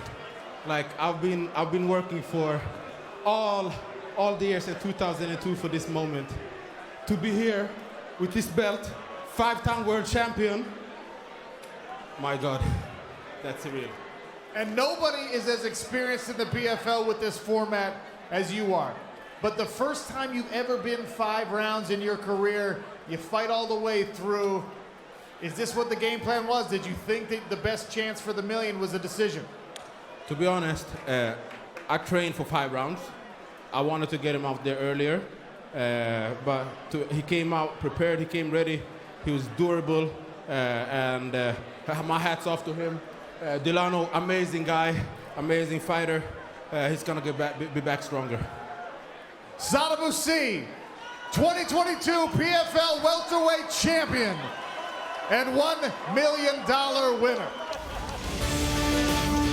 Tail the tape brought to you by Next Level Hydrogen Water. Sadibou 𝗘𝗨𝗥𝗢𝗣𝗘 is 6 years older than 𝗘𝗨𝗥𝗢𝗣𝗘. He's also 4 inches taller.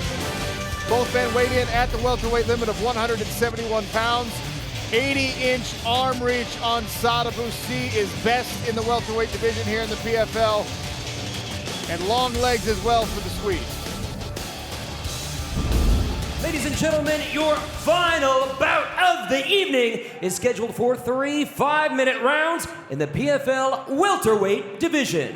Introducing at this time, standing in the blue corner at 5 feet 11 inches tall, weighing in at 170.75 pounds with a record of 18 wins and 4 losses. Fighting out of Amman, Jordan, he is the 2022 PFL Challenger Series winner, the Jordanian Lion, 𝗘𝗨𝗥𝗢𝗣𝗘.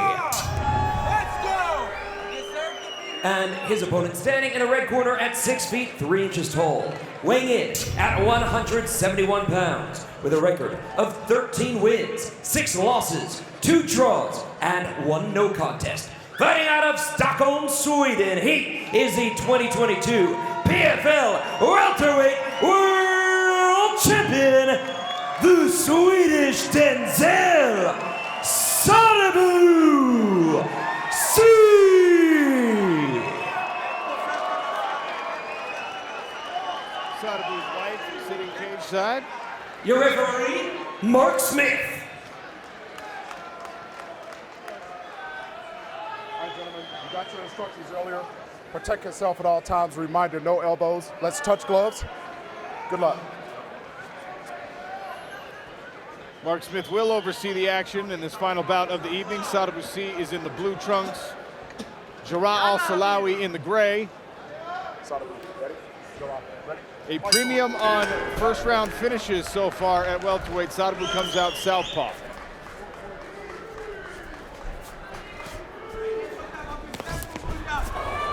𝗘𝗨𝗥𝗢𝗣𝗘 tries to blitz in. Overhand right, left hook.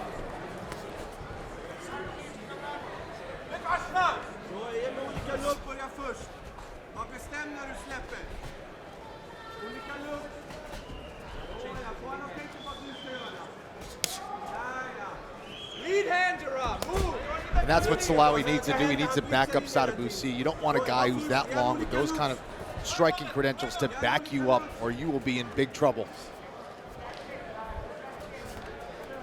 Sadibou is so fast, sees everything coming so well. 𝗘𝗨𝗥𝗢𝗣𝗘 has big time knockout power though. 7 knockouts. Both of these men 22 pro mixed martial arts contests under their belts. Little feint there from 𝗘𝗨𝗥𝗢𝗣𝗘. He got close, but he didn't uncork anything.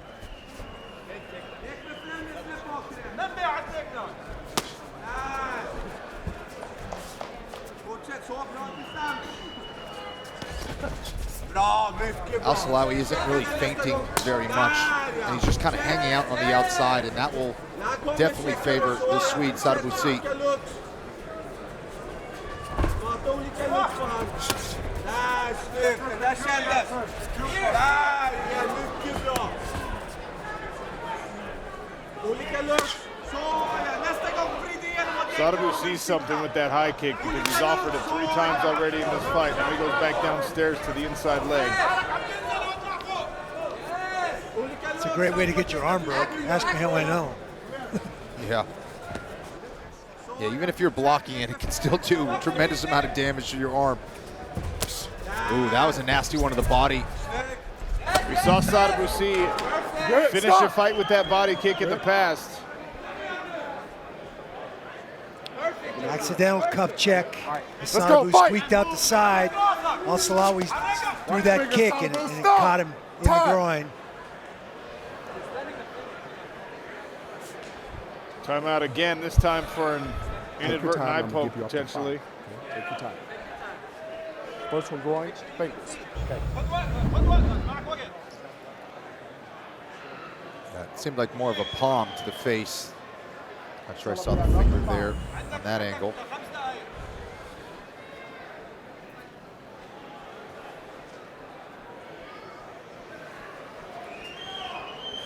Are you good? All right, Sadibou, up or fist. All right, good. Time in, fight. Touch of the gloves and a switch of the stance for Sadibou. 𝗟𝗨𝗦 comes in behind the hook.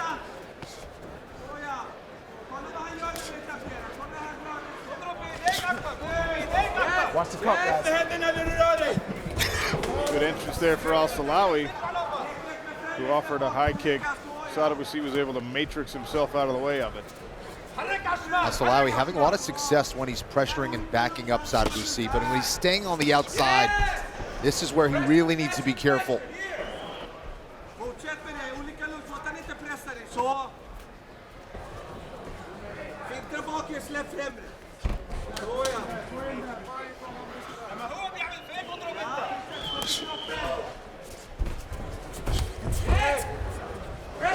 Pressure. Here.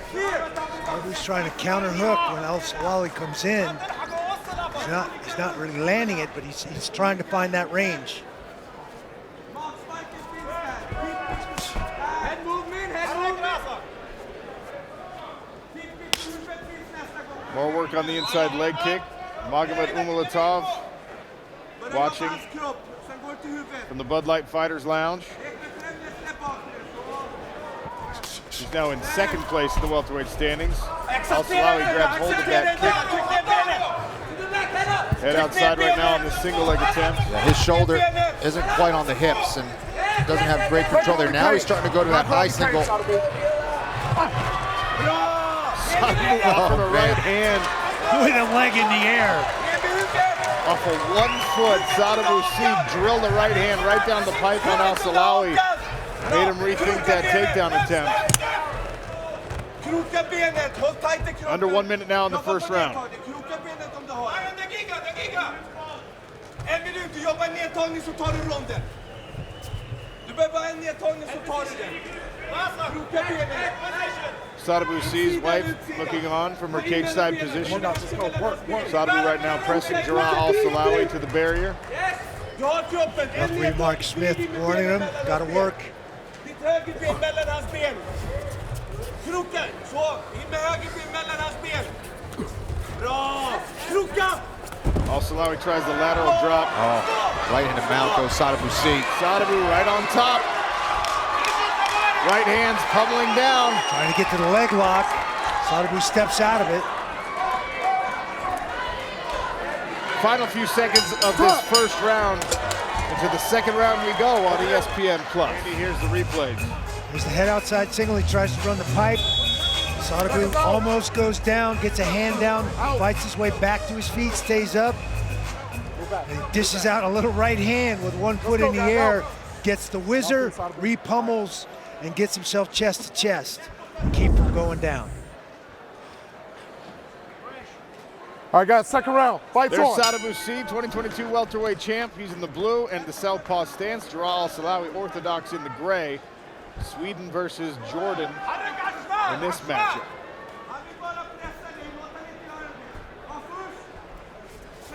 Sadibou might be setting up that left kick upstairs. 𝗟𝗘𝗥𝗢𝗣𝗘 trying to get that hook again. One at a time, might not do it against Sadibou. Sadibou is backing straight up, so he needs to cover that distance. 𝗟𝗨𝗢𝗣𝗘 should be able to get into striking range if he keeps his feet moving. Sadibou continues to work on the lead leg to make that more difficult for the Jordanian. Mark Smith encouraging some more action. Regular season bout here at welterweight. Points on the line. 3 points for a win, bonus points for a finish in any round. Oh, that hurt 𝗟𝗨𝗢𝗣𝗘 to the body. 𝗟𝗨𝗢𝗣's hurt, and he's down, and he's done.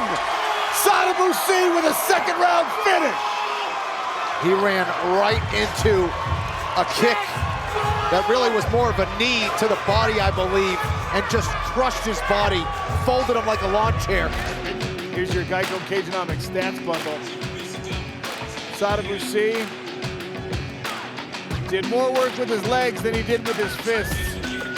And the deciding strike in this one was indeed a kick. Victorious tonight, and here's the replay. Oh boy. Threw the left kick, but it was his knee that hit him right in the guts. Looked like a liver shot, and then it folded him up. There's no way, if you've ever been kicked in the liver, it seizes you up. It's not fun at all. Yeah, it'll shut you down. Oh, you can't get a breath. There's exactly that knee to the liver. Ran right into it.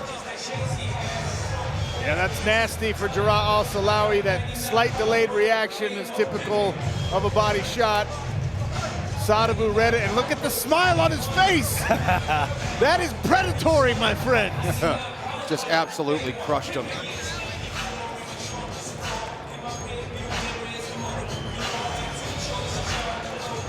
Sadibou, the dual flags of Senegal and Sweden.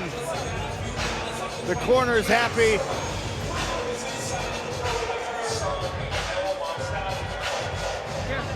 And we make this one official with Justin Roberts in the smart cage. Ladies and gentlemen, referee Mark Smith intervenes at 1 minute and 14 seconds of the second round, declaring your winner by TKO, earning 5 points in the PFL welterweight division, the Swedish Denzel, Sadibou 𝗟𝗟.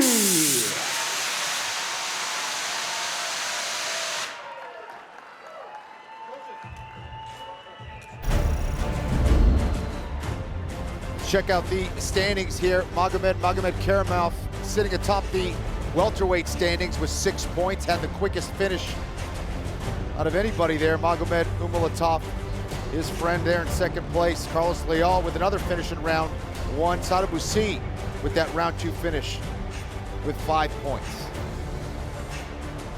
And let's throw it to Sean O'Connell, who's in the smart cage with Sadibou. All right, thank you, Kenny. I'm here with the Celsius post-fight interviewer. A winner, Sadibou with the 5-point finish. Sadibou, you're a champion a season ago, and it's hard to improve on a championship season and the $1 million prize that comes with it. But you did tell us this year it wasn't going to be about hunting decisions. You wanted to get the finish. You did so in the second round. Are you happy with that performance? Well, first and foremost, PFL, amazing show. So happy to be part of this. Back to your question, I am happy that I got the finish, but damn, 4th place. Well, yeah, this welterweight division is stacked with killers. 6-point finishes for Maga and Carlos Leal. That does put you in 4th place. But please, let's go through the replay here. I want to ask you about something, because you land the knee, it drives into the liver, and you knew the end was coming. Look at the smile on your face. That is scary, Sadibou. So, to be honest, this one, I have with one of my coaches back in Sweden, 𝗟𝗘𝗥𝗢𝗣𝗘. I told him a couple of weeks ago, I was like, my niece is coming back. And then the last thing he texted me last night was, don't forget to have fun. So I was just laughing because I knew the fight was over. Smiling while you hunt down the final punches to put a man away. 5-point finish in a comfortable spot, at least for now, in the playoff standings. What's next in Atlanta? So, like I said, I'm trying to become the best at getting better. So we're gonna improve from this one. We're gonna learn. There was a lot of things that I did, opportunities that were there during the fight that I didn't capitalize on. So we're gonna raise the ceiling for next one. And please, 𝗘𝗨𝗥𝗢𝗣𝗘, my coach turned 50 yesterday. That man can't be 50 years old. He looks younger than me. Sadibou, congratulations on the finish. And here comes the tail of the tape. Puncher's Chance, Kentucky Bourbon. Sadibou out of Sweden. Shane Mitchell from Australia. Is 5 years older, 2 inches taller. Both men weighed at the welterweight limit of 171 pounds. You can see a massive reach advantage on the arms for Sadibou. 7 full inches, and he's got a 4-inch advantage on the legs as well. Andy Shepard, take it away. The following fight takes place in the welterweight division and is our co-main event of the evening. Introducing first, fighting out of the blue corner. He is a striking specialist and stands 6 feet 1 inches tall. He weighed in officially at 170.75 pounds and holds a record of 13 wins, 5 losses, 9 wins coming by way of knockout. Fighting out of Adelaide, Australia, Shane 𝗘𝗨𝗥𝗢𝗣𝗘 Mitchell! And his opponent, fighting out of the red corner. He is a kickboxing specialist and stands 6 feet 3 inches tall. He weighed in officially at 170.5 pounds. In 23 professional bouts, has built a record of 14 wins, 6 losses, 2 draws, and 1 no contest. Fighting out of Stockholm, Sweden, he is the 2022 PFL World Champion, the Swedish Denzel Sadibou.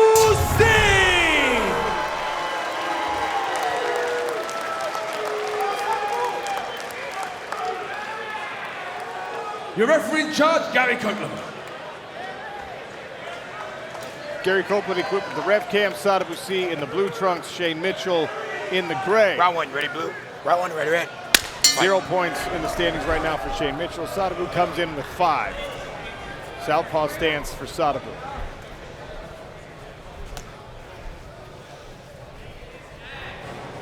Shane said he's looking to try to time the kicks of Sadibou, where he can kind of rush him with punches. See if he can pull it off here. Taking more of a traditional Muay Thai approach against Sadibou. Shane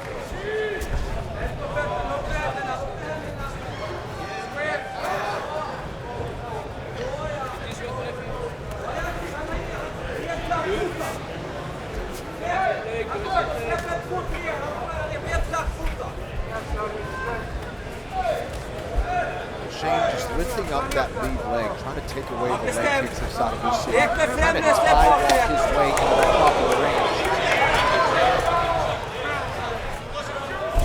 Testing the result of Sadibou's defense is there with that high kick attempt. Body kick lands for Sadibou. Sadibou's kind of letting him into that range. He's definitely not moving as much as we usually see from him. Shane has his opportunity to rush him.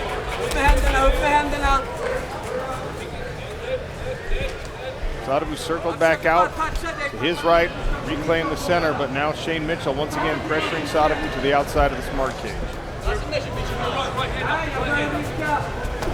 Oh! There's that blitz from Mitchell. But Sadibou was able to land a nice shot before that.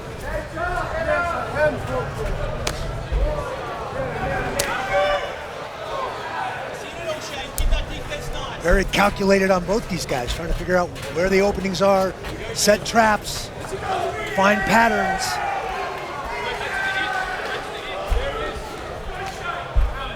And Shane's just trying to use those shields, the legs, the hands up to try to get into the proper range and then change the rhythm up and try to surprise Sadibou. He's trying to time that right hand. Well, that distance pressing Sadibou back against the cage is going to be his friend. But trying to get into that distance where he can strike with a guy who's got a 7-inch advantage in reach on the arms. That's going to be tough. Stabbing kick from Sadibou to the midsection of Shane Mitchell.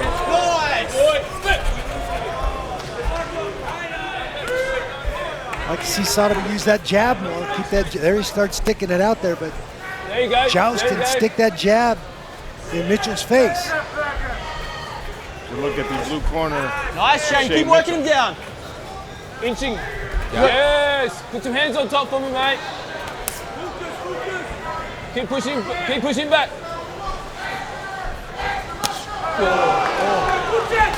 Whoa. Don't rush. Stay tight, Shane. Stay tight. He's landed. Yeah, Randy, I agree. There are times here in round one where he's letting him into that boxing range, and it's odd to not see Sadibou really utilize more of that jab here in this fight.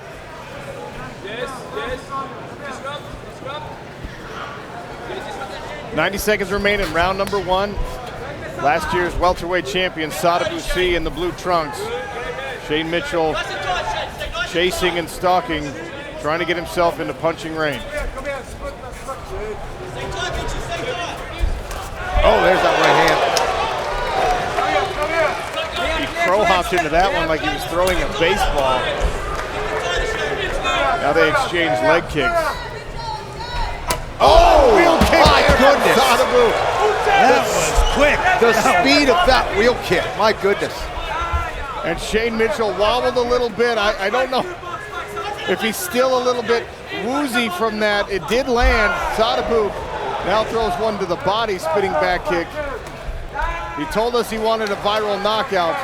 If that lands clean, well, it's exactly what he's talking about.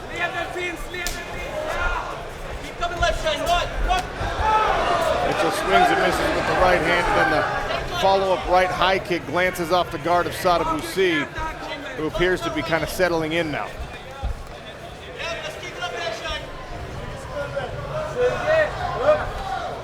You see the red, the right rib cage of Mitchell's bright red, the body shots. There was a nice sharp jab there from Sadibou. Oh, nasty leg kick right there. He's starting to turn up the heat here. Here in the final seconds of round number one. Round two when we return. Shane Mitchell didn't see it. I don't think anyone here in the arena saw it. That's in slow-mo. And if he hit that with the heel, my goodness, that would have been a nasty knockout. Sadibou in the blue said he wants a viral finish in this one. Shane Mitchell needs a finish in this round to get himself a playoff spot. If Sadibou can survive to the end of this round, he will have clinched his own ticket to New York City.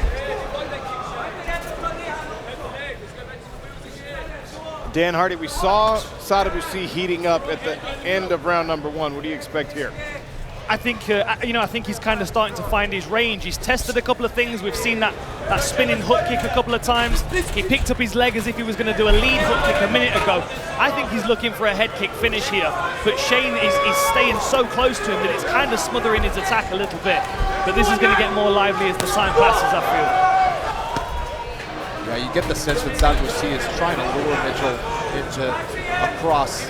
He's switching his stances, so he's mixing things up, and it's confusing Shane a little bit. There's just so many weapons that Sadibou can use here.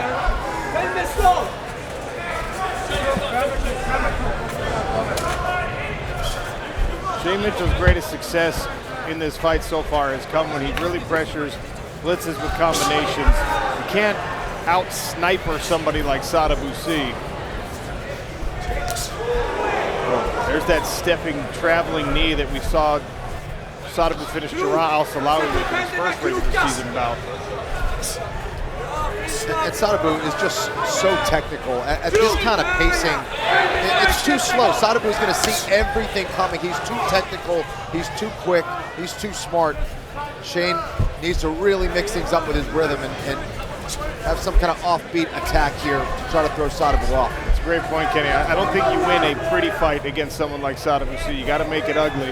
This is way too calculated, way too strategic. You're absolutely right, Sean. You got to get in Sadibou's face, make it ugly, hang all over him, find ways to just punish him. The body kick landed, and you saw the right arm of Mitchell come down to try and set that up. Sadibou has Shane Mitchell hurt. Oh, he's feeling it now. Combinations. He's got to cut over the left eye. Watch He's in big trouble. Look at the flurry of punches and the speed from Sadibou.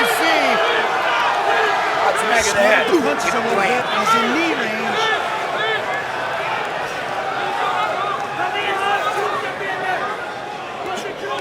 Watch for those tall knees to come up into that midsection.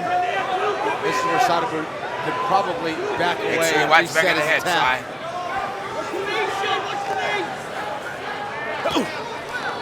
Right hook falls off the guard of Shane Mitchell here. Now Sadibou trying to work the takedown.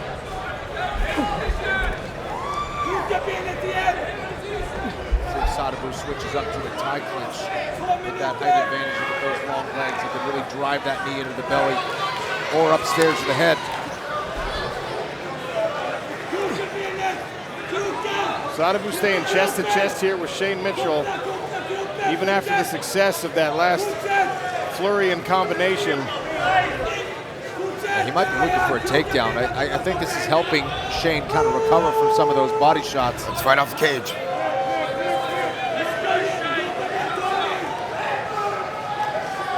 Fight off the cage, guys. There's the outside trip. Sadibou Go grab the cage. Now trying to climb on the back of Shane Mitchell. He marches back to his feet.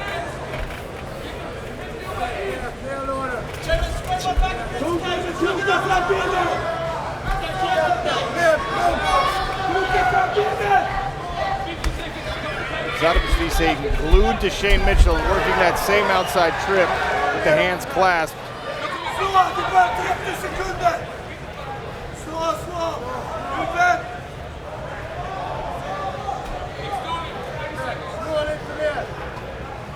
Sadibou showing some of these new facets to his game. Landed a nice takedown there for the body lock. Watch the back of the head, Si. Has good position. You gotta aim for the ears. Not really staying so aggressive here in that top position. Now he's posturing up. Trying to stab those left hands through the guard of Shane Mitchell. Final 10 seconds of this second round. And the end of the second round will signal Shane Mitchell's inability to make the playoffs and Sadibou clinching his spot. Randy Couture, Kenny Florian, cage side. Randy, the replay. Yes, the kick to the body, and you can see the wear and tear on the body of Mitchell right there. There's the big spinning wheel kick. Almost gets the job done. Nice right hand, and you see the pace now. He knows he's got his opponent hurt. You see the cut over the left eye. Letting his hands go. Getting a little too close, getting tied up here by Mitchell, but man, was that a big flurry for Sadibou. So Sadibou has clinched a playoff spot by making it to the third round here. Shane Mitchell is eliminated, but if Sadibou can get a finish here, he'll face Carlos Leal in the playoffs, the guy he's beat before. If he does not get a finish in this round, then in the playoffs, Sadibou will face 𝗟𝗨𝗥𝗢𝗣𝗘'𝗦, another previous opponent who knocked Sadibou out of contention in 2021. So plenty at stake here for the 2022 champ in the blue trunks.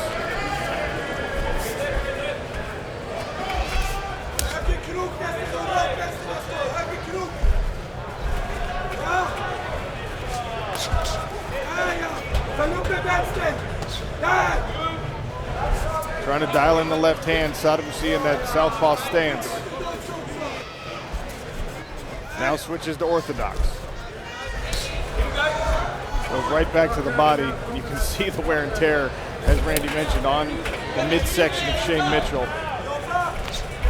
Yeah, he's got some nasty welts there on the right side of his ribs. Sadibou now really picking apart Shane Mitchell, just throwing a lot of different tools here.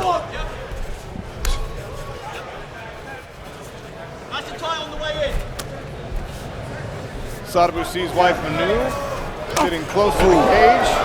Nasty high kick there from Sadibou. Landed right on the ear of Shane Mitchell, who's put his toughness on display several times in this fight.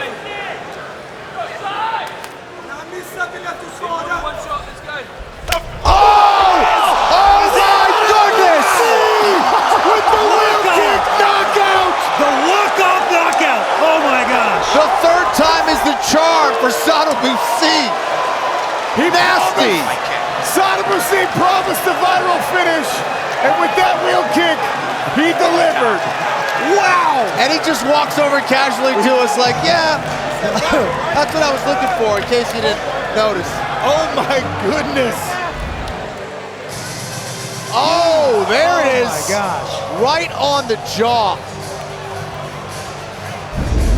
And he just strolls away casually, having separated a man from his consciousness. There's your 𝗘𝗨𝗥𝗢𝗣𝗑 stats bundle.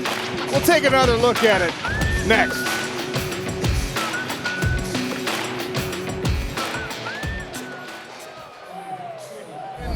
Just did this.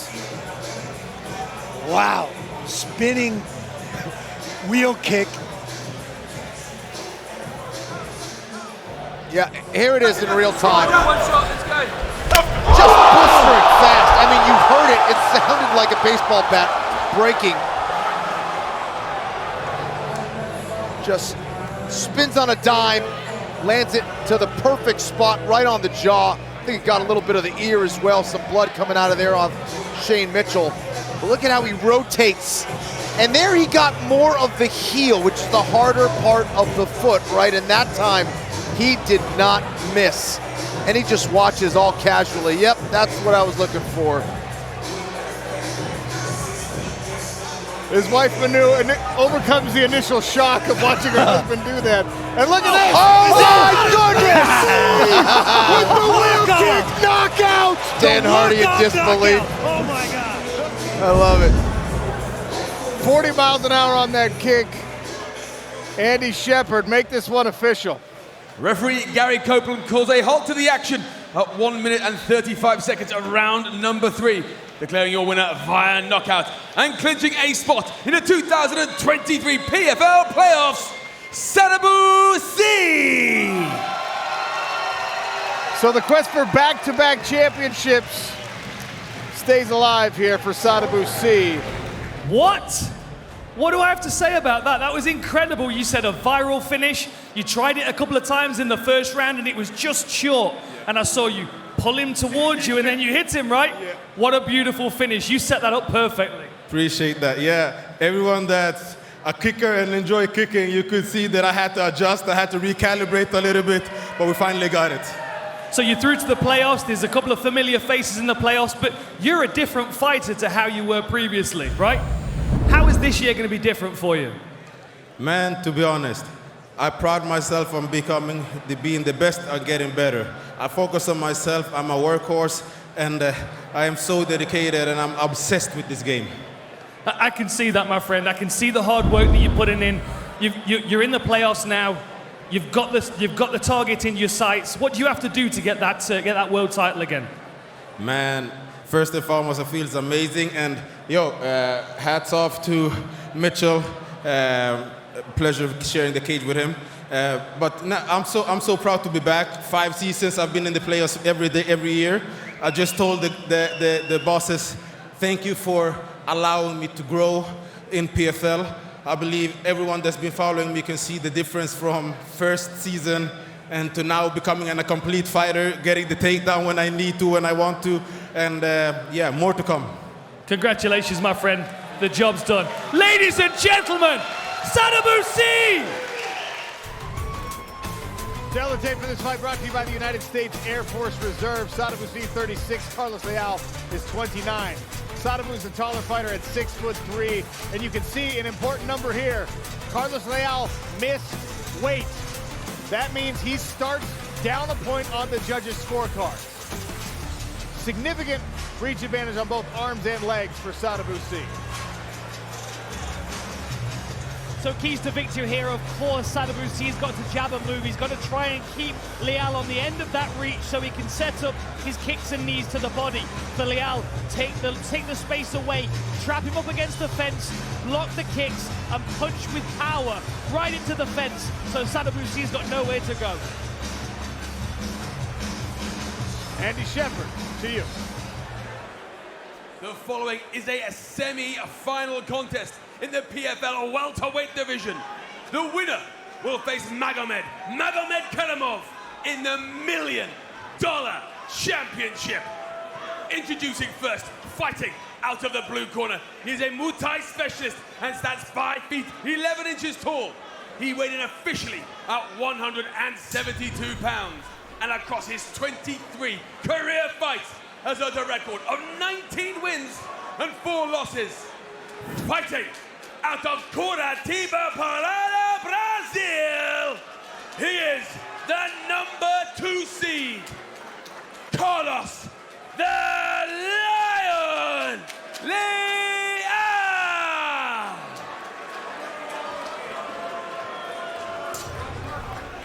And his opponent, fighting out of the red corner, he is a kickboxing specialist and stands 6 feet 3 inches tall. He weighed in officially at 170.75 pounds. He has built a professional MMA record of 15 victories, 6 defeats, 2 draws, and 1 no contest. Fighting out of Stockholm, Sweden, he is the 2022 PFL welterweight champion and the #3 seed, the Swedish Denzel, Sadibou C.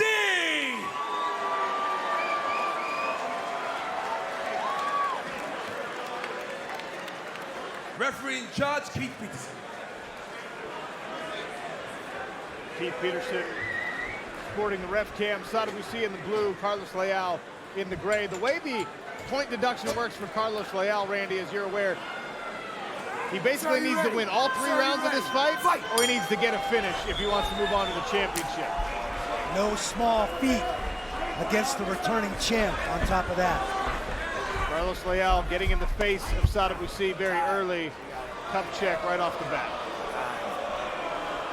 So right there. Tell me when you're ready. Same better, all right? Watch the cup.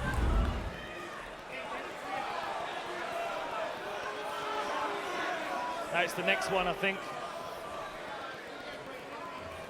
We certainly heard it knock off the cup. It was definitely a cup shot. I think we might be a little too early. There it is. Undeniable, that one. Good thing the equipment is in place.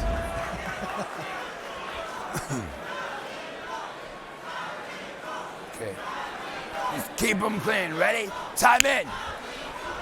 Back to the action. Sadibou C will switch stances. Straight away. Go ahead, Dave. You can see Leal just trying to push his way into range, because anytime he spends on the outside, he's going to be dealing with those long limbs. This is interesting, though. Level change from Leal. Trying to get this fight to the floor, inside reap here. Leal's attached himself to C. He's trying to find a way to pull him to the ground if he has to. Once he's got a hold of him, he does not want to let go and give him any space. Oh, payback. There was a cup check by Leal with a knee. I need you to stay right there for me. The knee on the inside, this one, maybe a little more significant than the first. You know, the challenge that we were seeing there for Leal is that when they were in the clinch, when Sadibou C's got head position, it's very difficult to reach his body. Because he's got such a long frame, he's able to push away with his head. And you can see now their hips have come together. As Leal throws that knee, it catches him right on the cup.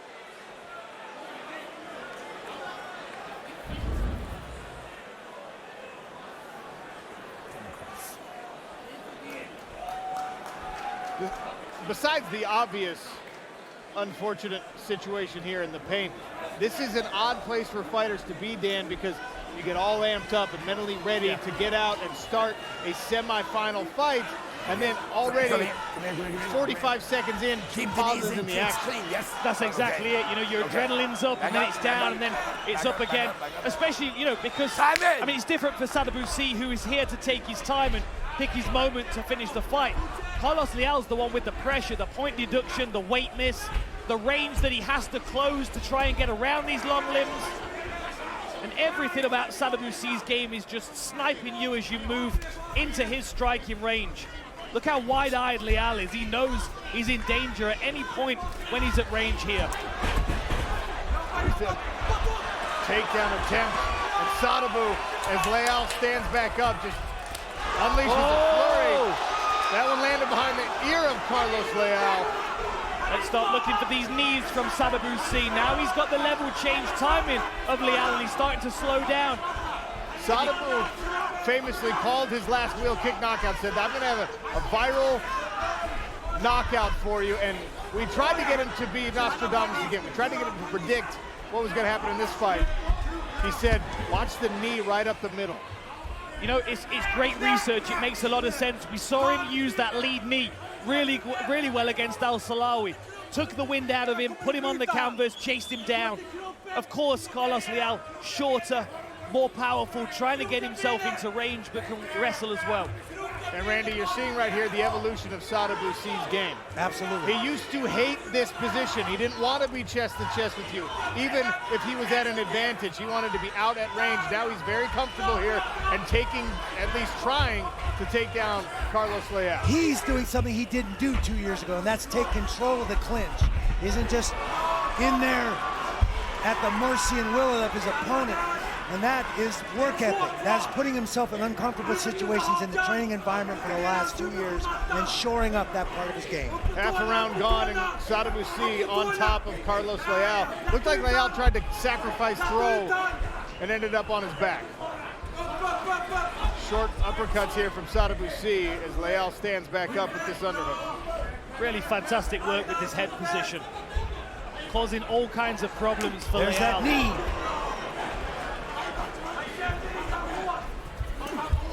Another one from Sadibou. Those are right up in the gut.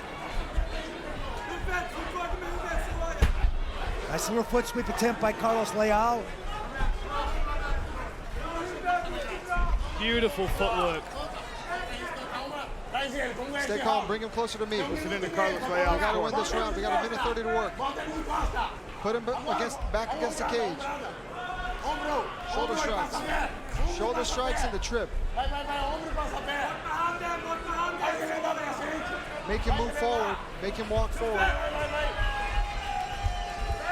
Great awareness from the corner of Carlos Leal, telling him you got to win this round, right? In a lot of these fights, you can live to fight another round, but they know he's down a point on the scorecards. He has to win all 3 rounds, but this one goes to a judge's decision. Final minute of the first frame. Sean O'Connell, Randy Couture, Dan Hardy on the call. Kenny Florian is under the weather. He'll be back with us for the championship. Little jumping knee attempt by Sadibou 𝗚 there. Really smart work this by Sadibou 𝗚. A patient start, knowing full well that the pressure's on Leal to start fast and try and get the finish.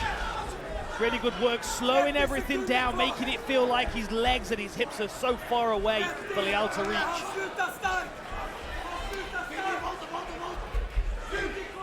Sadibou stays just out of range of 2 punches from Carlos Leal. Now Leal in on the legs.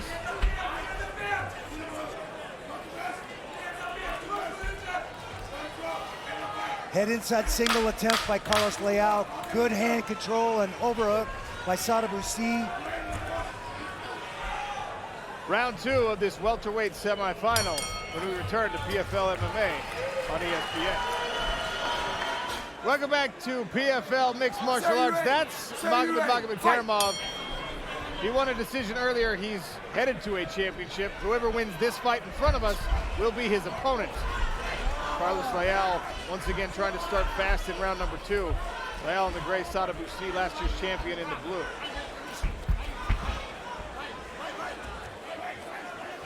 Dogged pursuit of this single leg here by Carlos Leal. Head outside single by Leal. Sadibou doing a nice job of controlling Leal's head and hands. Now trying to run the pipe. Trying to capture both legs now. Look at the inside trip. Leal's going to try and lift him here with a single leg. Beautiful work. Ran the pipe. Now gets into side control.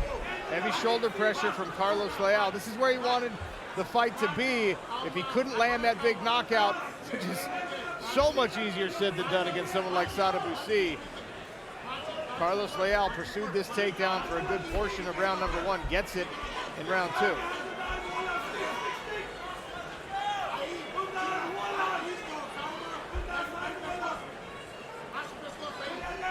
So take a look at this back foot here. You see how far that's spread out, but this knee's right up underneath his armpit here. He's keeping his base spread. You see this leg right up here. It's forcing Sadibou to turn away from him, constantly trying to drive him over in this direction to expose his back. If Sadibou decides to scramble, the choice he's being given is to move away from Carlos Leal. He's going to roll in that direction, which is not ideal because it's going to expose his back. And Leal's doing a great job with his left leg of shelving that near side shoulder of Sadibou and encouraging him to turn away.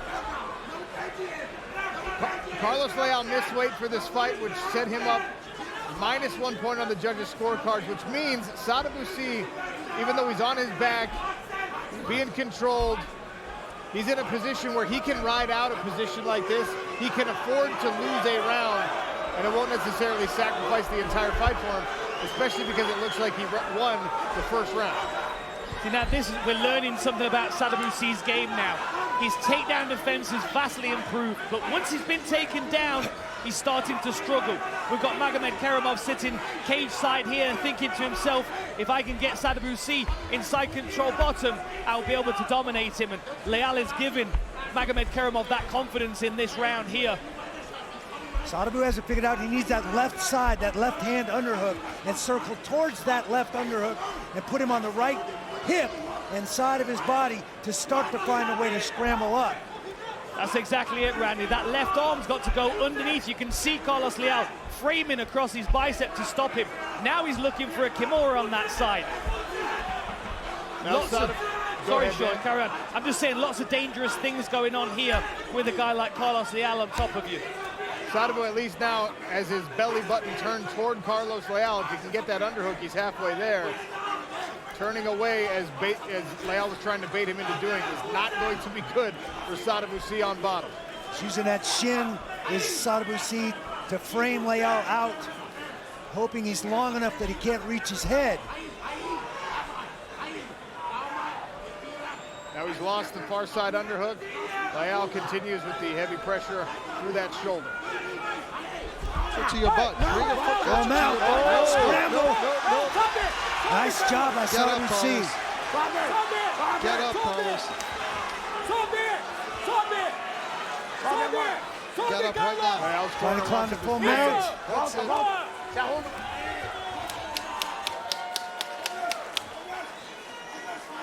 Sadibou timed that hip heist very well because he's right when Carlos Leal stepped into the mount position.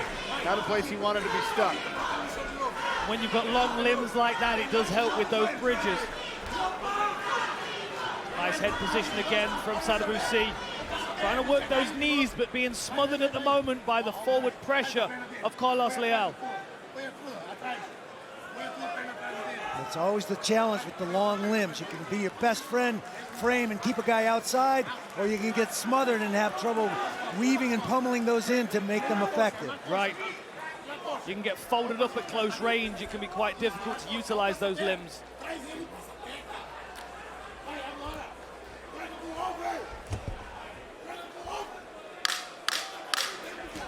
Final 10 seconds of this second round in a welterweight semifinal. Sadibou and Carlos Leal. The punch on the exit for Sadibou in round 3 when we return. Start this fight a round down on the scorecard. Randy, is this one apiece on a traditional scorecard? Well, I would call the second round 9-9 because he lost a point. I would give the first round to Sadibou at 10-9. Leal again trying to pursue this takedown. He had more success there than in the striking in round 2. I've got Ian Parker's prediction floating around in my head, because he thought that Carlos Leal would push so hard in the first and second that he might be more vulnerable in the third for Sadibou to get the finish.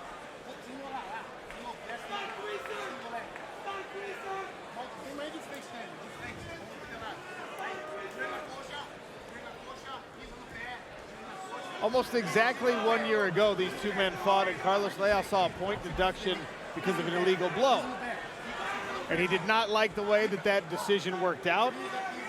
Felt like he'd been treated unfairly on the judges' scorecards, as so many of us have in close decision losses.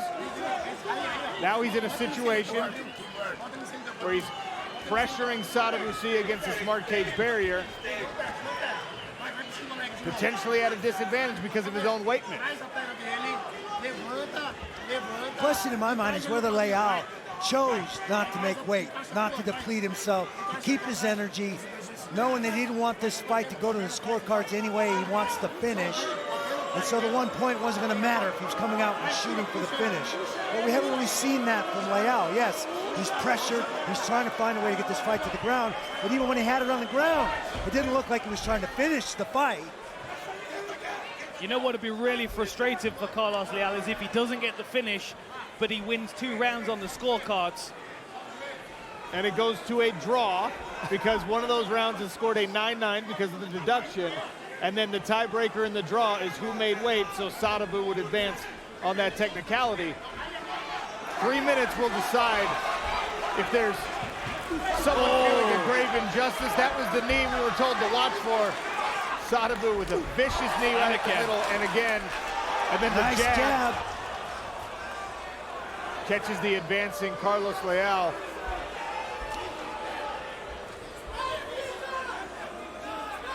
And you can see why Carlos Leal wants to be on the ground or wants to be in these chest-to-chest positions, because as soon as Sadibou has any kind of space, he unleashes those various techniques, and most of them land.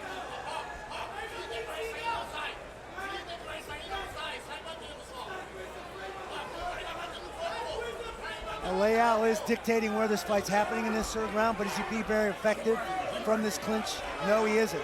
And I think that's going to factor into the algorithm, and I think certainly the judges' minds as well. Well, certainly the effective strikes have been in favor of Sadibou on that very brief separation. Final 2 minutes of this third round in a welterweight semifinal. Keith Peterson wants to see more work. Back to the center of the smart cage. And again, Sadibou allows himself to get backed up against the barrier. Now starts moving laterally. Chest to chest again.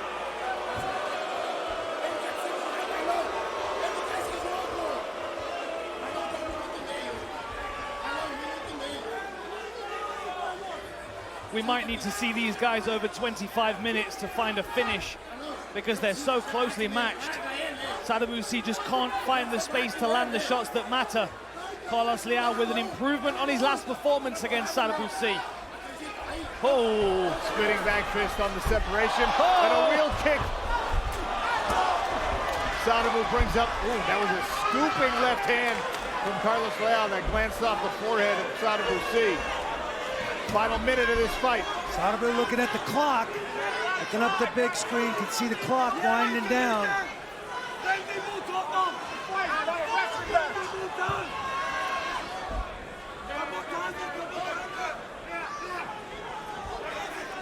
Almost got a grab on that single leg, Carlos Leal. What does Sadibou do with this? Can he stay on his feet for the last 30 seconds? Got good hand control. He's using that overhook very, very effectively. Is Sadibou. Forward pressure from Leal. It's got Cease hemmed up against the fence.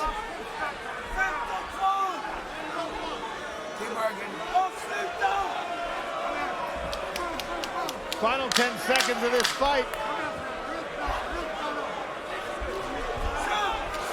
Sadibou earns the separation, and they'll just stare it off until the final bell.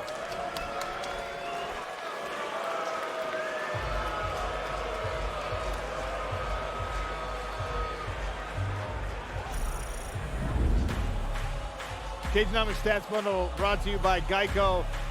Sadibou out, through and out. Landed Carlos Leal. Carlos Leal with the takedown in the second round. An official decision coming.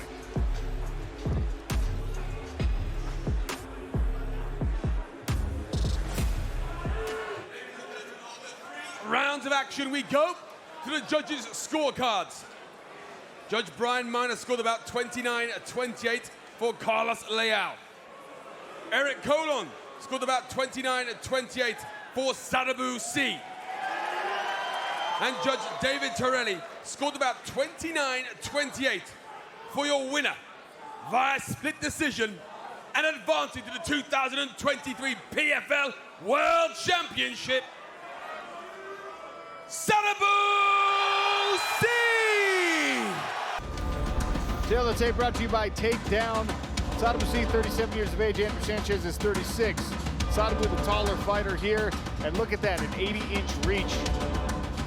Also a 47-inch leg reach, giving him a very significant advantage in both areas over Andrew Sanchez.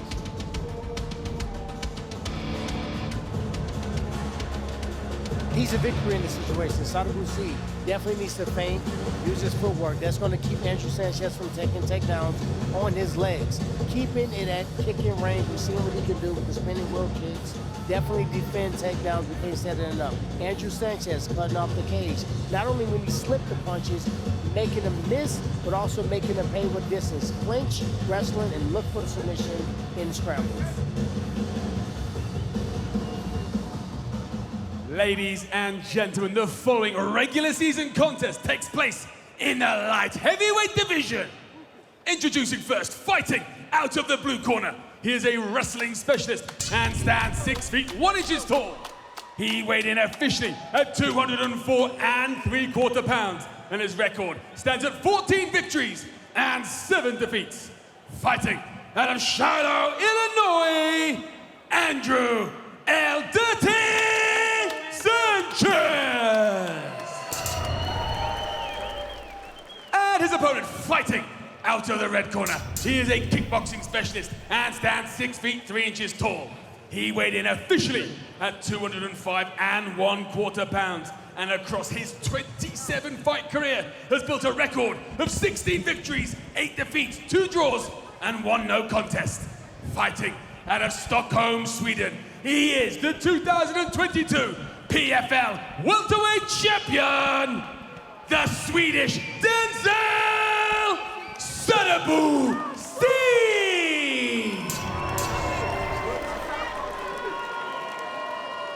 Sadibou's wife, Manu, her young child. Referee in charge, Dave Selstead. Dave Selstead will oversee you ready? this light heavyweight You ready? contest. Sadibou C in the blue trunks, Andrew Sanchez in the white. You see he's in southpaw, you know what he wants. Good, you get that rhythm. Good, I love that. I love that. Stabbing front kick from Sadibou to the midsection of Andrew Sanchez. Twice now he's gone to the leg. Man. The speed on Sadibou's kicks, a major threat. Sanchez trying to advance. Both fighters need a finish inside that 3-minute and 29-second mark.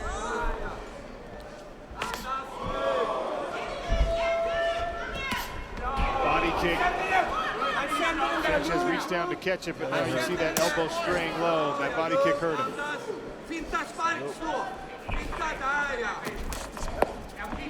Combination there from Sanchez.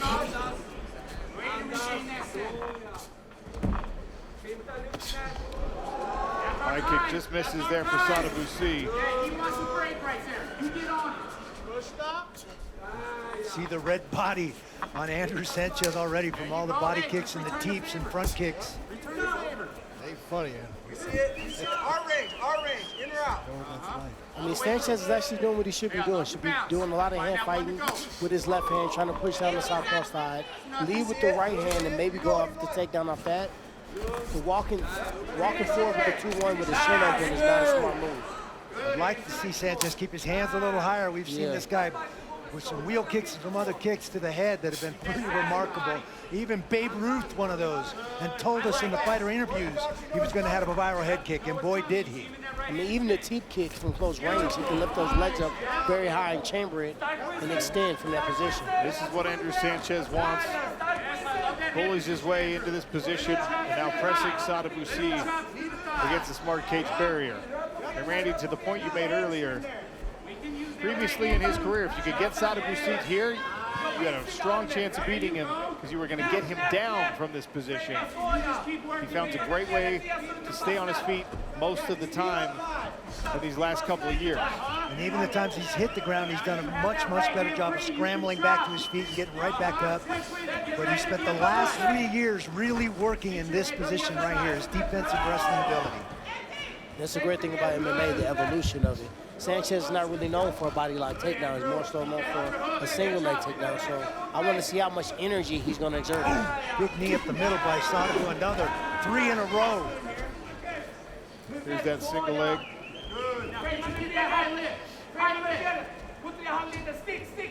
Good. Chop with that right hand. Bring the knees up. Chop with that left hand. Bring the knees up. Andas huvudet. Huvudet. Sikta bort. 2 minuter kvar. Använd din frame i huvudet och sikta bort. Använd framen. Frame, använd huvudet. Nej, bort därifrån. Seconds ticking down on an opportunity for either of these men to make the playoffs. Med vänster handen, frame. Där. Short chops. Turn with him. There you go. That playoff window is just closed for both of these athletes. There's a quarter to tell the guys to focus on just winning the fight. There you go. Breda ben. Huvudet. Working real hard here. You just stay heavy. Vänd emot han. Fortsätt breda ben.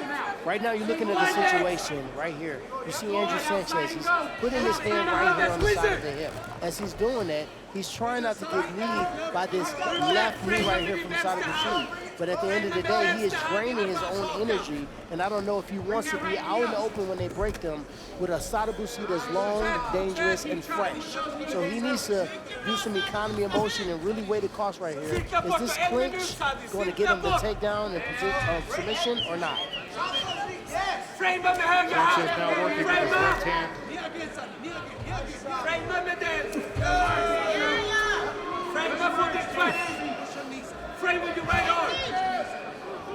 One of the questions when Sadibou was coming up to the 205-pound weight class, Randy, was is he going to be able to handle the size and strength of 205ers? Passes that first test. He's breathing hard, Andrew. Wheel kick. Oh! Sanchez guarded it, shook his head. That usually means it hurt a little bit. Finish it through. You know what he wants now. You see it. Round 2 next. So good at a spinning back kick. You can still throw it, still land it, even though someone knows it's coming. Right here, you see him get right behind the gloves just a little bit. He lands a glove, but he still hit him in the back of the head. See his equilibrium go off a little bit. He's keeping the eye on him. He's still ready to roll, but not too many more of those. That heel caught a little neck meat, Tyron Woodley. So got a lot of neck meat. There's Andrew Sanchez. This fight came together today for both men, so tactical adjustments had to be made on the fly. Sadibou. Playoffs no longer a possibility for either man. Big John McCarthy had to score round 1. Got to go with there was a lot of striking by both, but the big heavy strikes were all by Sadibou. He landed even that wheel kick. Although it was blocked, he blocked very well. He still landed and did some damage. Sadibou's up 10-9. See, going back to the kicks.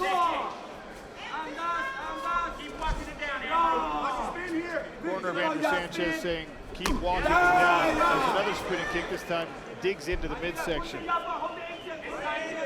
Ōkamoto has some more insight on this fight. What do you have, Brett? Yeah, Andrew Sanchez's corner just telling him, hey, you were a little too calm actually in there fighting Sadibou. You're too calm. We need you to up the pace a little bit. No respect, zero respect for this guy. If he is on the outside kicking you all night, he's going to have a good time. But if he's against the fence and we're working our physical game, we are going to have a good time. So get on him and have trust in your weapons. No respect for Sadibou. Thank you, Brett.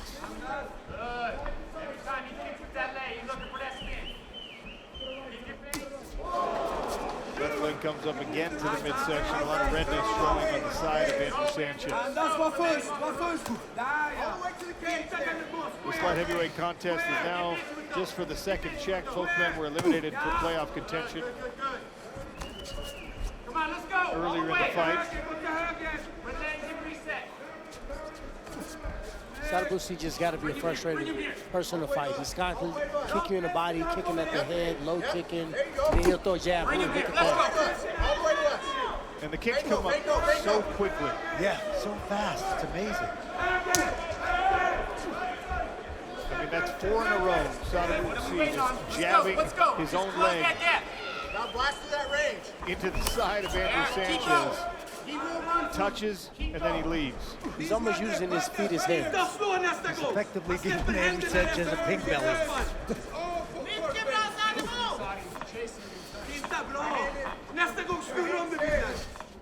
Finish it. There's another wheel kick attempt.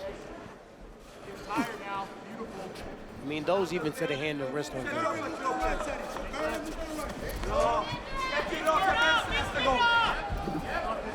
Good sprawl here by Sadibou. Sanchez got in deep on this one. The long legs of Sadibou once again splaying back, maintaining his balance. Sanchez's level change was good. His penetration was deep, but he stopped on his knees and didn't stay on his feet to drive through Sadibou and try and attempt to finish that takedown. That allowed Sadibou to get his legs back and sprawl hard and protect his hips. Don't forget, Sadibou can still throw knees from him. He's very long. A lot of dexterity in his leg. He can lift that knee up at any point in time. He's grabbing the wrist. I think we may see one coming soon. Good elevation here by Sanchez. Sadibou slides out. Just working here. We're chopping here. You're working.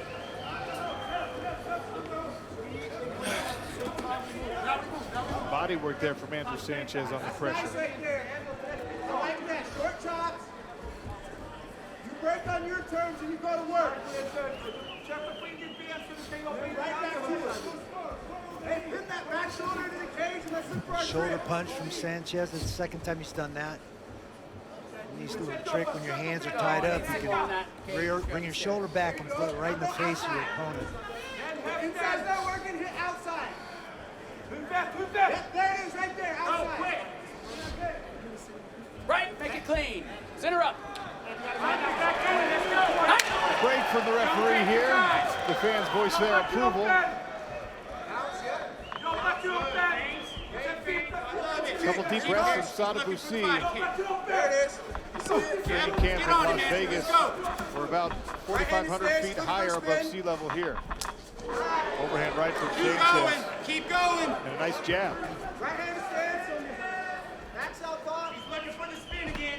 Actually, Vegas is at 2,500 feet. Most people don't realize it. Yeah, Vegas he's is very durable. You know, it's crazy because he doesn't look like he's in shape, but he's Learn moving something pretty new well. every day.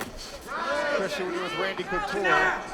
I'd like to see Sadibou let his hands go. He's done a couple punches, but it's been mostly kicks. Looks like he was at Dunkin' Donuts earlier. And Sanchez keeps his hands pretty low. That long jab or that long left hand would be a well served. Third and final round. Back it up. Andrew Sanchez in the white trunks, Sadibou in the blue. Big John McCarthy, where is this fight on the scorecards? On the scorecard right now, you got to have Sadibou. You're looking for damage. You're looking for someone that's landing shots that are going to end the fight. That right now is Sadibou. His speed is giving Sanchez nothing but problems, but he is getting a little bit more tired, so we'll see what happens in this third round. Brought the left leg up again. Good aggression here from Sanchez, gets chest to chest. And now swinging away understanding where he's at on the scorecards, most likely seeking a finish here. Catches the kick temporarily. I'm not mad at that approach. I feel like we've seen him against the occasion in the clinch. He hasn't gotten one takedown yet. Let go and throw hands.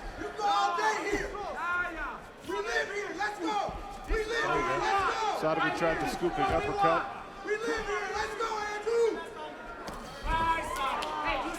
Short counter hook there from Sadibou as he switched his feet. Good head movement, as always, from Sadibou C. Very, very difficult to hit. Randy, we're seeing a relatively tired Sadibou C. Now, I made the comment about altitude, but how much of that is also him carrying a lot more muscle and weight into this season? I think he's had all season to prepare for that. He knew what he was going to do after the end of last season, so he took his time, both putting on the weight and training with bigger guys to get ready to deal with the weight and feel the pressure of the heavier guys.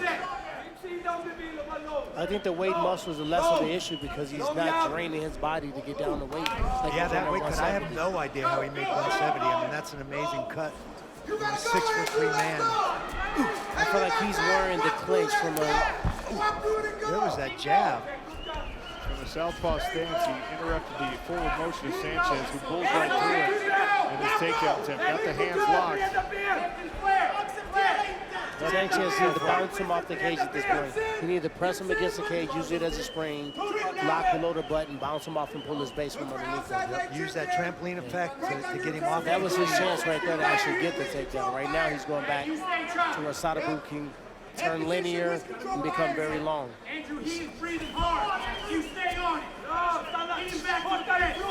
Tried a little foot wheel to off-balance Sadibou C. Didn't work. Once again against the cage barrier. Time punching himself into a takedown attempt. He turns the corner. Stays on his feet. Nice job scrambling by Sadibou. I'm impressed by both men, the chain wrestling and Sanchez and Sadibou getting right up. It hasn't always been the case for him. This is how we do it. White down and let's go.